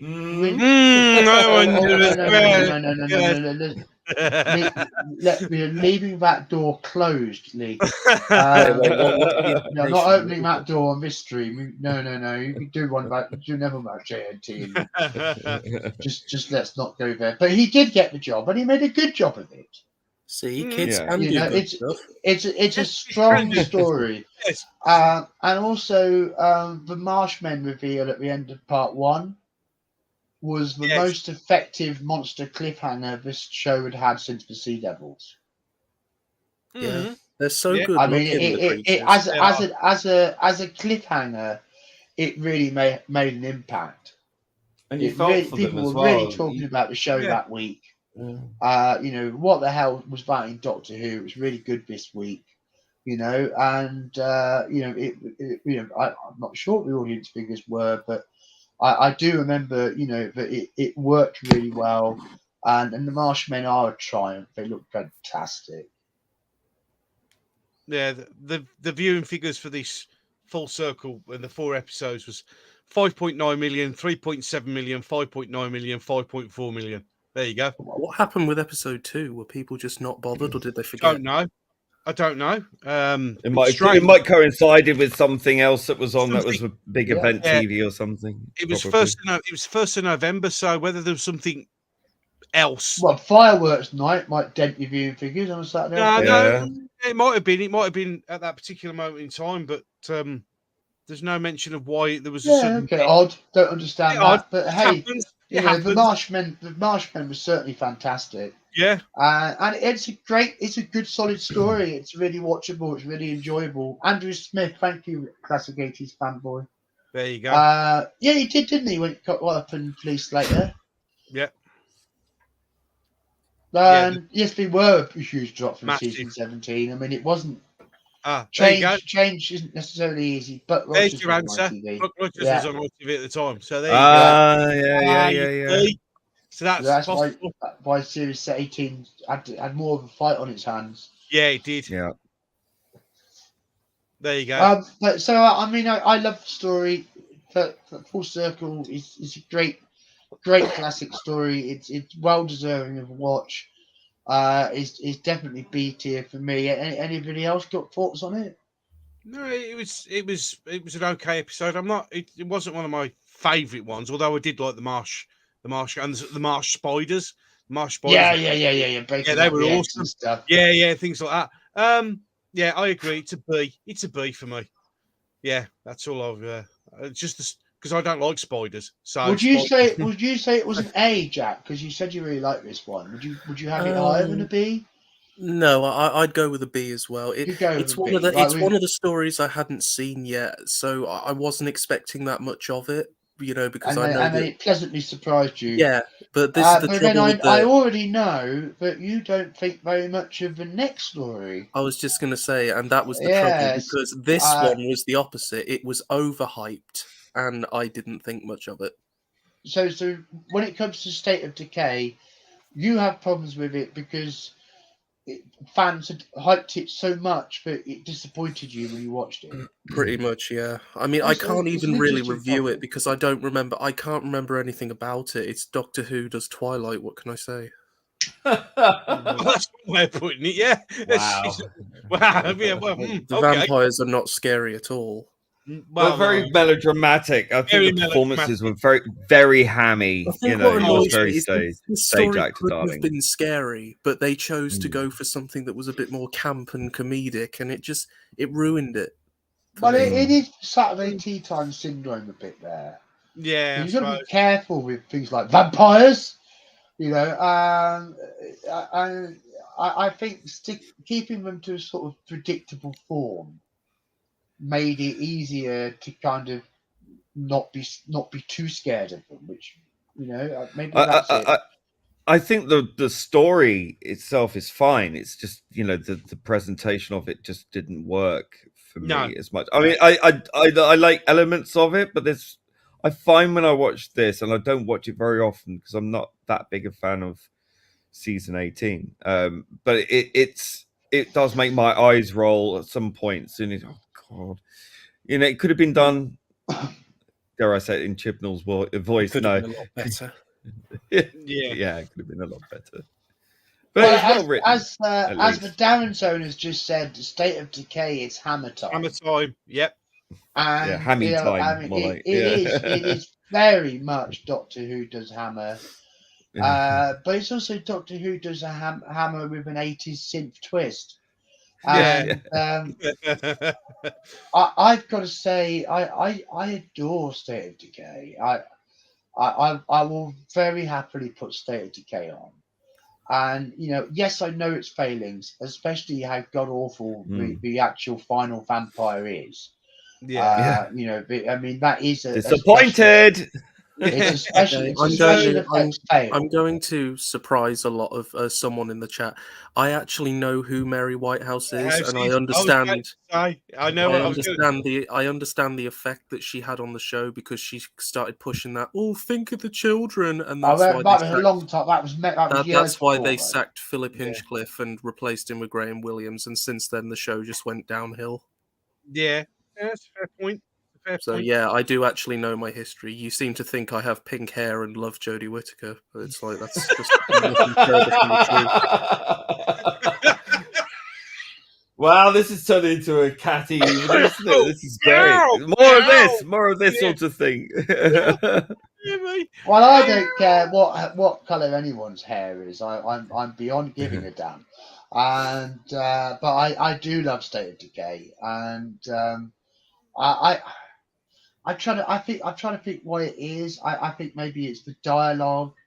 I think it's the lines that Tom has. I think it's partly maybe because Tom and Lala weren't getting on too well at the time they were shooting this, and it puts a bit of a strain, and that adds a bit of tension to how their performances come across. Maybe that's part of it, but also it's just so full of cool ideas.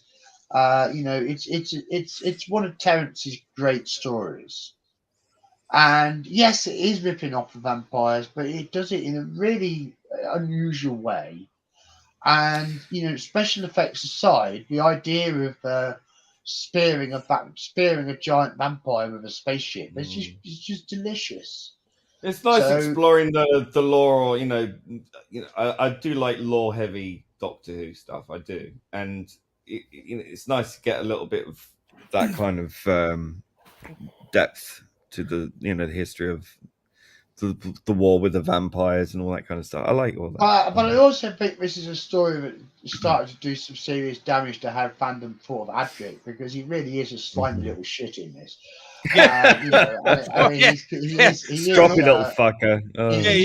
He is unlikable in this story. Yes, I would have to concede that Adric is unlikable, but I just ignore him anyway. Because we all know that Adric's clock is there. I'm just going to say ticket's going to get stamped. Like all of my opinions could change because I'm currently doing a marathon, and like I say, like all of the stories in season 18 except for Legopolis and Keeper of Traken, I've only ever seen once. Well, but that's great. But that's beautiful. Yeah, awesome. That's part of what being a fan is about. Our opinions should change. Yes. What we love should change. We should find new ways to appreciate Doctor Who through different eyes. And the more and you'll find as you get older, it does change. The more people's perspectives, the more different perspectives of a story we can appreciate, the more perspectives we can appreciate a story on.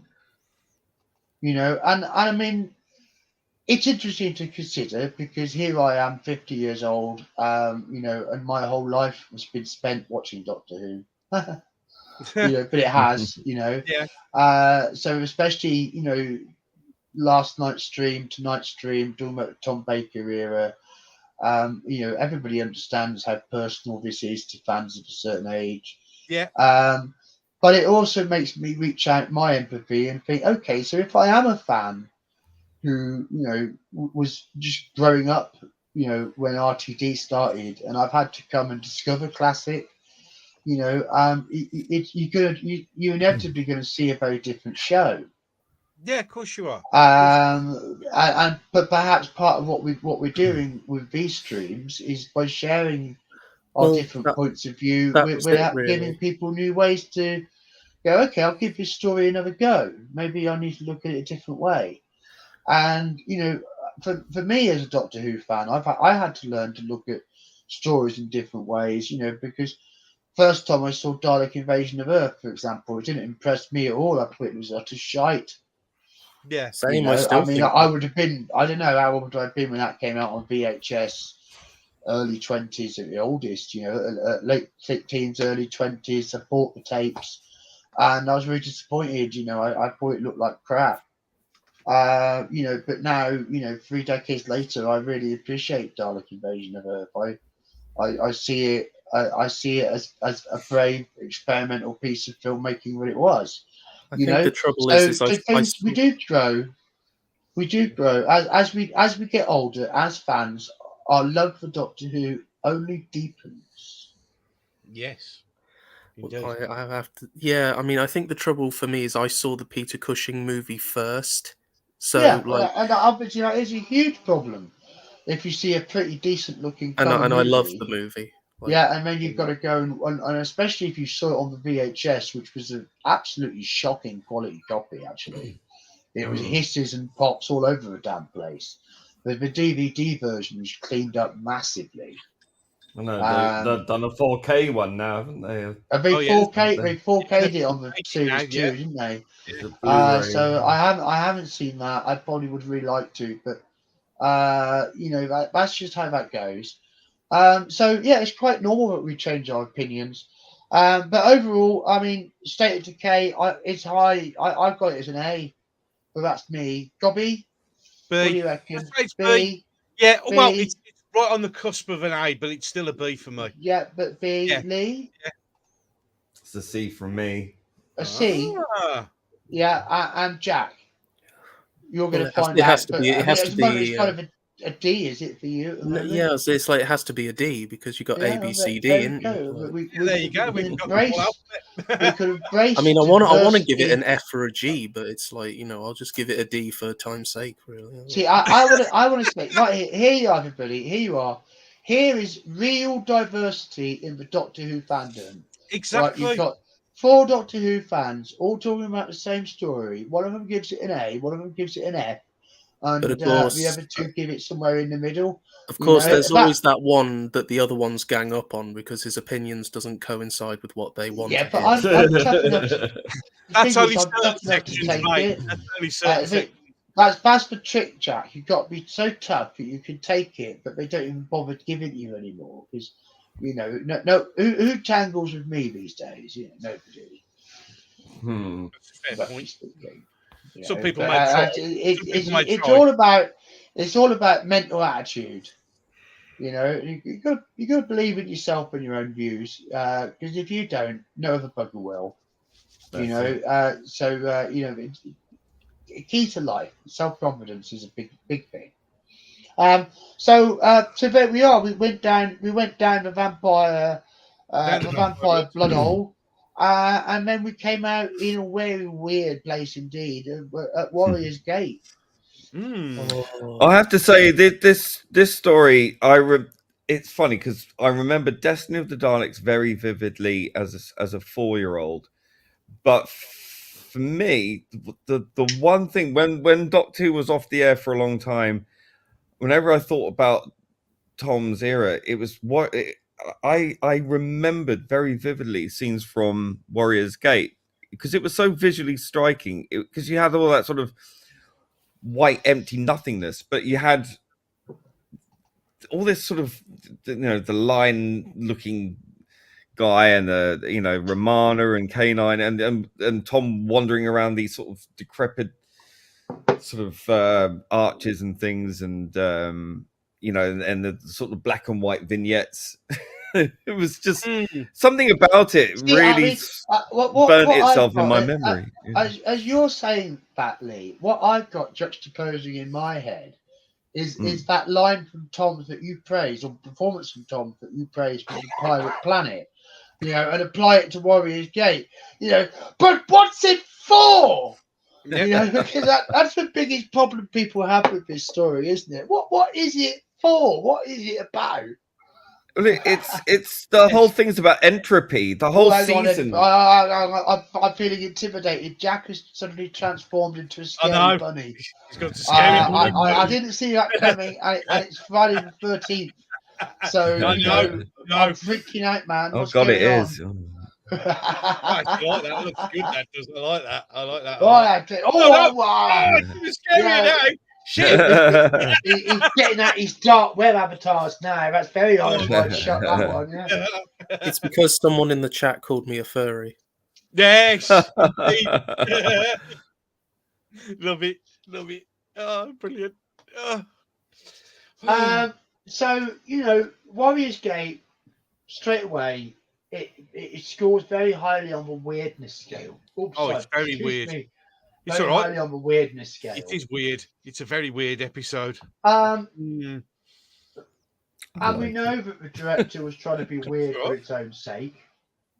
Yeah. And we know that his whole way of working was so dysfunctional in the BBC environment that he got sacked. Yeah. And but who was it who had to step in and try and finish the thing? Was it Graham Harper they got in? Yeah, it was. I think Graham it was, Harper. wasn't it, Graham Harper? He didn't even get Had credit. Had to try and rescue it. Yeah, he never even got credit for it either. He was not even credited. So he did a great chat with Dan, didn't he, on his channel about Warriors Gate. Yeah, he did. I remember that. Well worth checking out. That's really actually good. right. So Great. I may go find that interview actually because I would like to hear that interview. Oh, definitely watch it. It's really, he's a very, very entertaining man. He doesn't self-censor very much either, which I love. Oh, brilliant! He's a great character. You know. Time Prophet says that Warriors Gate was iconic with all the white. I have never seen anything like it since. And it dared to be different. Yes, it definitely did dare to be different. And they saved a lot of money in the process. You know what? Well, of course, because everything being white makes it a lot of. Anything with cyclorama is good for the budget. Oh, absolutely. Yeah, and I mean, it was full of these interesting ideas of this space contracting and entropy.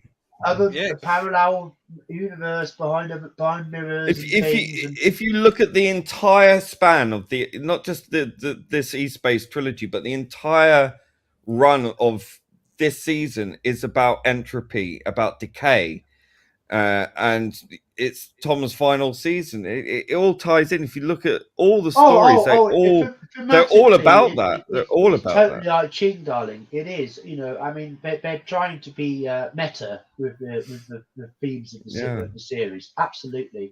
I see. E-Space trilogy is really just part of a much broader theme. I think that's true. I also think, how could I not love Warriors Gate? Because it's got the Farrells in it. And, I think that Lion Overlords have been hard done by in Doctor Who. I would like to see the story. Yes, absolutely. The Lion Guys, as I call them. The Lion Guys. At the height of as I remembered as a kid. I'd like to see that. I'd like to see the Farrells become a wise cosmic species under the guidance of Romana. I mean, I would have liked to have seen elements of Warrior Gate come back. Just because I'm a softie for the Lions, obviously, but it was trying to do some fun stuff. Did it ultimately work? It's a load of old wanky nonsense, really. But you can have fun with it all the same. Yeah. So I'm going to put it down as a C. A C. Even though I think there's, it has got some of the strongest imagery the show's ever done. And I think it's fair enough. It burnt into my memory. It burnt in my memory as a 6-year-old. Out of all the Doctor Who stories that I watched from Tom Baker's run, Destiny of the Daleks and Warriors Gate it was certainly strange and spooky and intriguing, and the Hall of the Cobwebs and the Gundren robots and all of that. It certainly intrigues you. It's just, does it actually make sense? It had a sort of Sapphire and Steel feel about it, didn't it? It did very much. I suppose it's one of those stories where the sense is where you find it. I love that drawing, Jack. That drawing's awesome, Jack. Love that. Cyber Warrior Bunny. I admire it of the season, but I reserve my love for State of Decay, says Sadako. I'm fine. I think my love belongs with State of Decay too. Although I could be tempted away for a long weekend with the Keeper of Traken. Keeper of Traken, the Master. Well, I mean, no, the Master isn't such Keeper of Traken, is he? No. Very briefly, he is the Keeper of Traken. Just there, just for a minute, yeah. I think this is one of the strongest stories out of this season, actually. I think it's got a great ensemble cast. The Master is fantastic in this. Jeff Beaver is great. Yeah. I just love elements of this. It's a beautifully designed story as well. You got the sets and the costumes are really good. I like the concept. I really quite like this story. It's not a fast-paced whip snap kind of story, but it has elements to it that I really just find quite intriguing. And Tom's really great in this story as well. I think this is probably his best performance in this season, I would say. Well, it's quite a charming, complete tale.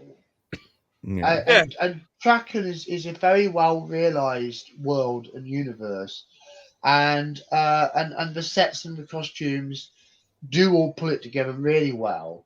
And of course, the wonderful Anthony Ainley. Yes, and it plays with the question of what is the nature of evil, you know, and suggests that evil is a force that a good can restrain. And yet at the same time, you know, it's it's trying to be deeply scientific, you know, with the explanation for the machinery that powers the source that enables the keepership and all of that sort of thing. You know, and you know, Nissa's obvious familiarity with science was to be a major factor of her character going forward. A replacement for Romana, really, wasn't it? Yes, well, in a way, you know.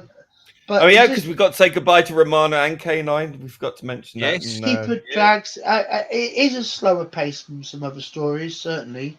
Yeah, agreed. Yeah, but it just charms the heck out of me.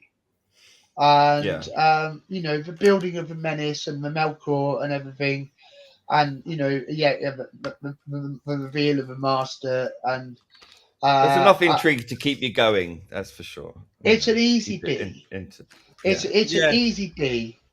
And yeah, I mean, I think you maybe could argue it's. I think you could certainly argue it's the best produced story of season 18. Yeah, I agree with that. Yeah, because it is definitely. It is perfectly produced. You know, art direction, camera work, all of it. It comes together absolutely spot on. You know, it's the BBC doing a very solid production. So, you know, it's a costume full of respect drama for it, and, really, and to pull that out as you know, as the swan song for Tom's era, you know, his penultimate story, and to give him some decent material to get his teeth into. I loved it. Yeah, keeper track and is a keeper. You know, it's definitely a B. Yeah, I agree with that. A B. Yeah, a nice page turner. I thought it goes at just the right pace, I think, for that story to be told. And I enjoy it. It is a nice. I think it starts off fairly slow, then it sort of builds up as it goes along. Really, in my opinion, the pacing is just right. It's a nice slow burning fuse as it slowly builds up, which I absolutely love. Absolutely love this particular episode because of that. Because it's a nice story. I enjoy it. Sadako says it's probably Nissa's best story, which I think I agree with, but that's ironic. But I think Nissa's never more important to the plot than she is in this story. Yeah, that's the thing. Which is perhaps what means if she does have the most agency in it. I'd have to tend to agree with that comment. Yeah. But I mean, it was a strange decision to haul Sarah Sutton onto the TARDIS anyway. It was almost like JNT was having a panic attack, having got rid of Lila Ward, and was just hiring left, right, and centre. You know, you'll do. Yeah, you'll do. You're in. Got to fill his TARDIS somehow.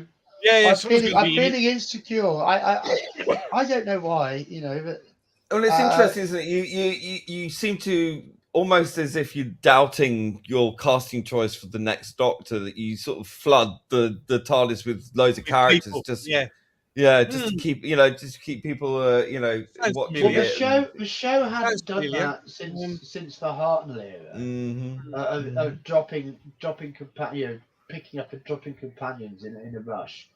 So it is an interesting little clue into how confident was JNT feeling in his seat at the end of his first year. But I do think on the whole, Series 18 is a triumph for JNT. 18 and 19 are certainly his best seasons. Yeah, I think there's some element of truth to that. So as we'll get more into discussing JNT's era, obviously we're coming to the Peter Davison era next week, and absolutely. Well, for the rest of the time of Classic, of course. Yeah. So this was an era of many changes, and Tom was getting ready to leave the show, just as it had built up for a whole new era of change. Indeed. And that change was to come because the moment had been prepared for. And yes. We enter the end of our marathon run through the Tom Baker era with Legopolis. Okay, can someone please explain to me? We got here. Gobby, we're at Legopolis. Yeah, we've done it. Robot to Legopolis. We can say anything at this point. We've already done it. So far, stream now. Yeah. I mean, we've done nearly 4.5 hours. It's took us. My God. We've got one episode to go. We've done 4.5 hours of Tom Baker. That is a lot. 4.5 hours off my deathbed. That is a lot of love for Tom Baker. It's a heck of a lot of love. But here we are. We are at Legopolis. Sorry, I completely interrupted any sensitive point that was about to be made there. Were you going to kick off there, Jack? Go on, Jack. Well, I haven't said anything for like 2 stories, so you know. No, this is true. Well, that's all right. Here you are, free pass. Off you go, Trample all over our Sacred Hearts. Why don't you? I mean, go on, show us how much you love it. I like Tegan in this story, and I like Anthony Ainley in this story. I think the climax is good, but there is just one thing about this story that irks me. Who and what is the Watcher, and how is he a thing? Where does he come from? Why is the moment been prepared for? The Watcher is a future probable, or because of the entropy in the story, he's there because the entropy is destroying the Doctor's future incarnation. So he's like a future incarnation of the Doctor that has come back to try and fix the entropy. So it's like in between the fourth and the fifth Doctor. Oh, so is this another excuse for the Timeless Child? Don't. For heaven's sake, let's not even start on bringing that in. I will just say, like, to understand this story, you need a PhD in quantum physics. No. Like, I don't know. I like it. It's watchable, but I still think Tom deserved to go out on something better. I think the re-edit that they did with the Fall was better. It made it more dramatic, I think. But I still, to this day, have PTRD, post Tom regeneration disorder. I just remember being completely confused at the end. Like, who is this guy? You know, the blonde. This blonde guy. Why is he smiling? Where's Tom? You know, where's the Doctor? And I spent the entire next season waiting for him to come back because I obviously didn't know this was a thing. So someone says the story's easy to understand, so you know what all those maths aliens are doing, are you? I do. The what? What are they doing? They're just sat there doing maths. But they're doing the computations to keep the CVEs open, so that more energy can come into our universe, so it isn't destroyed by the entropy. So that's what that's all about. That's what all the maths is about. They're using their mathematical powers to generate matter, aren't they? You see, so they're like But how does that work? Super mathematicians, because it's quantum. I mean, fair enough. I don't know why I'm even trying to understand it. Yeah, they're aliens. Because science. Because science, that'll do. Reasons. Because science, reasons. Because, shush. Their brains are developed in ways we couldn't possibly understand. But the because master science kills fiction. them, Deus Ex, and he the does. the Watcher is, and he fucks up. He realizes he fucks up. You see him sort of go, "Oh shit, I'm destroying myself as well." So yeah, how's I the agree. universe It's not great, destroyed that. then now that they're all dead? Because They kind of just forgot that, the didn't Doctor was able to adapt the program that they were working on, which was to solve the problem permanently, by to keep the CVEs open, and he was able to enable that from the Flowers Project on Earth and send that signal and save the universe. So the universe does get bona fidely saved in this program by proper means. You know, unlike Flux. more recent. Guys, I just want to share you a picture that Time Prophet sent me about the set. There you go. That's brilliant, isn't it? There's the set. That's how efficient it has to be. Literally right next door to each other. That's an awesome picture. That's great. It is good. It is. It's just something. Just shows you how compact we were. How compact it was done in a single studio. There's not an inch of space to waste in these TV studios. You know, none at all. But I'm constantly amazed by. I like your TARDIS cursor. You know my TARDIS cursor? It's good, isn't it? It spins when it's thinking of something as well. It's pretty cool. Oh, brilliant! The only problem is when it thinks too much, it disappears and rematerializes on a completely different computer. Oh, I'm only joking. I'm looking at the wrong screen. I can't get rid of it. So let's get rid of it. There we go. Let's get stop sharing. But I love the drawing of the Fifth Doctor as a bunny there as well. With the you can use that for your next stream if you want. And there we will. There you go. That's great. I think what in the story of a Watcher is a story device, which is kind of manifesting to communicate to the audience how big a deal this is. Because remember, there'd be a lot of the audience would be like Lee, who've never actually seen the regeneration before. Yeah, but I wasn't old enough to have properly seen the regeneration before, but I understood what they were that were going to happen, because I've read the Target books and everything. But especially for viewers like Lee, they were very keen to kind of handhold the audience with the idea that this big change was coming. So the Watcher was partly a story device, a bit of a portentous one, to get ahead of this idea that there were big portents of doom. He knew the end was coming. Exactly. When he had that conversation. When he had that conversation on the bridge with the Watcher, it was that's when he knew his time was coming. The cloister bell had never been seen in the show before, but again, it was used to indicate, that this was a time of great portentousness. This was a time where, the stakes were higher than they had ever been before. And to be fair, I think if you can get your head around the story and follow it, the stakes are plenty high.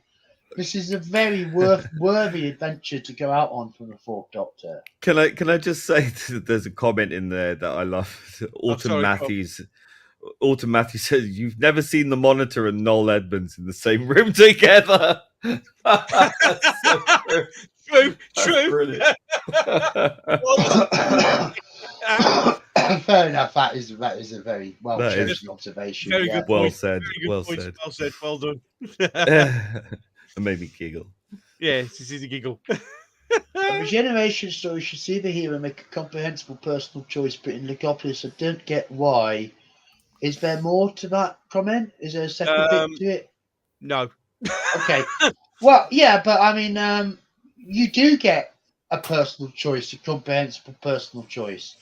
Because the Doctor chooses to put his companions in the TARDIS and send them to safety and team up with the Master at the end of Part 3. And I mean, that definitely hit me as a member of the audience at the time, knowing that next week was going to be the regeneration, and now you know that the Doctor's teaming up with the Master.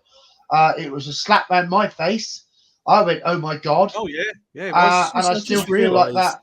I still feel like that when I watch it today. Yeah, sorry, what's that, Jack? No, I just realised this is the only time the Master successfully killed the Doctor.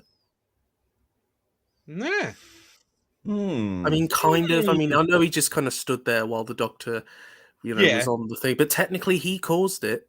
So yeah, you're right. So he can't use that excuse. Oh, I can't live without you, Doctor. It's like, no, you literally tried to kill him. Yeah. I mean, you several really did. times. Yes. Good point. Oh, I like this comment as well. You could argue the Doctor well and truly gets him back in Planet of Fire. The Time Prophet says, come back from that? Oh, don't think about it. The Time Prophet says, perhaps that is why the Monitor couldn't open the box. Deal or no deal. Deal or no deal. Oh, I don't know. It's 1 pence. Oh, damn it. Oh, great. I would have explained a lot, but it would have. I mean, to an extent, Legopolis is a two-parter with Casper Valver, and they were shot very close together. And, stylistically, they're completely contiguous. Yeah. But the 80s funk, do do when they're running across the Paris project at the end. I mean, my singing's awful, obviously, but it's just so funky, so perky, so dramatic things happening, and yet the musician's so happy to have a job, but he goes, I can hit this key on my synth now, wild music. And the do as he's lying on the floor. Poignant ending to the most amazing era that has stayed with me every day since I first saw it. That's Legopolis to me. No deal. And the trauma. Whatever it could have been or should have been, it is what it was. And I do appreciate it for all of its quirk and strangeness. And maybe it was nice to allow Tom's Doctor to go out on that kind of strangeness. I mean, and he did get to be a hero, and indeed the moment it was heroic. Was prepared for, and as soon as Tom had shot his last scene, JMT had the party hat on and was tooting a hooter, ready to get the new boy in. Get the new and he'll be turning up next week. He certainly will. Freshly scrubbed from his hands up a cow's bottom, and ready to pick up the sonic screwdriver. It'll be Peter Davison. That's the trouble with regeneration. You never quite know what you're going to get. Yeah, brilliant. Oh dear. Well, and then we got Shooty Gatwerer. Hey, well, that'd be a pleasure for fans to come. I'm full of happiness when I think about Shooty's era to come and that discovery which is ahead of you all. Yeah, I'm dreading it. Well, it makes me happy as a Who fan to think of how exciting that's going to be for fandom. Yes, it'd be interesting. But we've done it. We've actually covered all of Tom Baker. Sorry, I couldn't be here for all of it. No, Jack, it's been great. Absolutely. I saw that, Jack. It gave us a bit of a break. So we were able to be in your echo chamber. Be much more positive for a few stories, in between the times.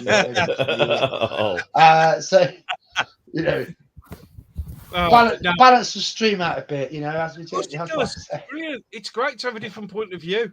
Absolutely wonderful. It really has been great. It is. It's been awesome. To have this time with you, Gobby, with you, Lee, and with you, Jack. Yes. And with everybody in the audience tonight. And somehow we've managed to make 3 seasons last as long as 4 seasons. Yes. It's gone over another 2.5 hour epic. Yeah. So there you go. 5 hours. 5 hours of Tom Baker. Bloody hell. What more do you want? Really, really do love Doctor Who. Oh, absolutely. Yes. I mean, especially love our guests. Everyone who's popped in. I don't know if Sophia Miles is still around, but how lovely that she popped in earlier. I'm sure I'll find out. And, just how great to be joined by you all again. TARDIS Time and Sadako, Time Prophet, Jack Thursday, everybody else who's around tonight, Miranda and everyone. Just thank you all so much. And join us. Only 1 show next week, not 2. Yes, just Just the one. Friday night, 5:30. Yeah. For what will be part 5. Yes, isn't it? Because this is part 4.2, isn't it? Yes, it's So part 5.0. Yeah, we're gonna be jumping into the 1980s, and suddenly it's twice a week, and it's the Peter Davison era. Excellent. Oh, and excellent. We also have video recorders, or at least some of us did some of the time. Oh yeah, they start. But also, being able to re-watch episodes. Everybody. I had a portable TV with an aerial with a UHF receiver, and I used to watch the Fifth Doctor when I was visiting my great granddad, because it was the only way to watch it in private, because I wasn't allowed to watch whatever I wanted. It was whatever he wanted. So we all had those problems. Yeah. But as I said, the video recorder was turning up to save us. Indeed it was. Indeed it was. But yeah, so it's been an absolute privilege and honor to have all of you here in the chat, and especially John, Lee, and Jack.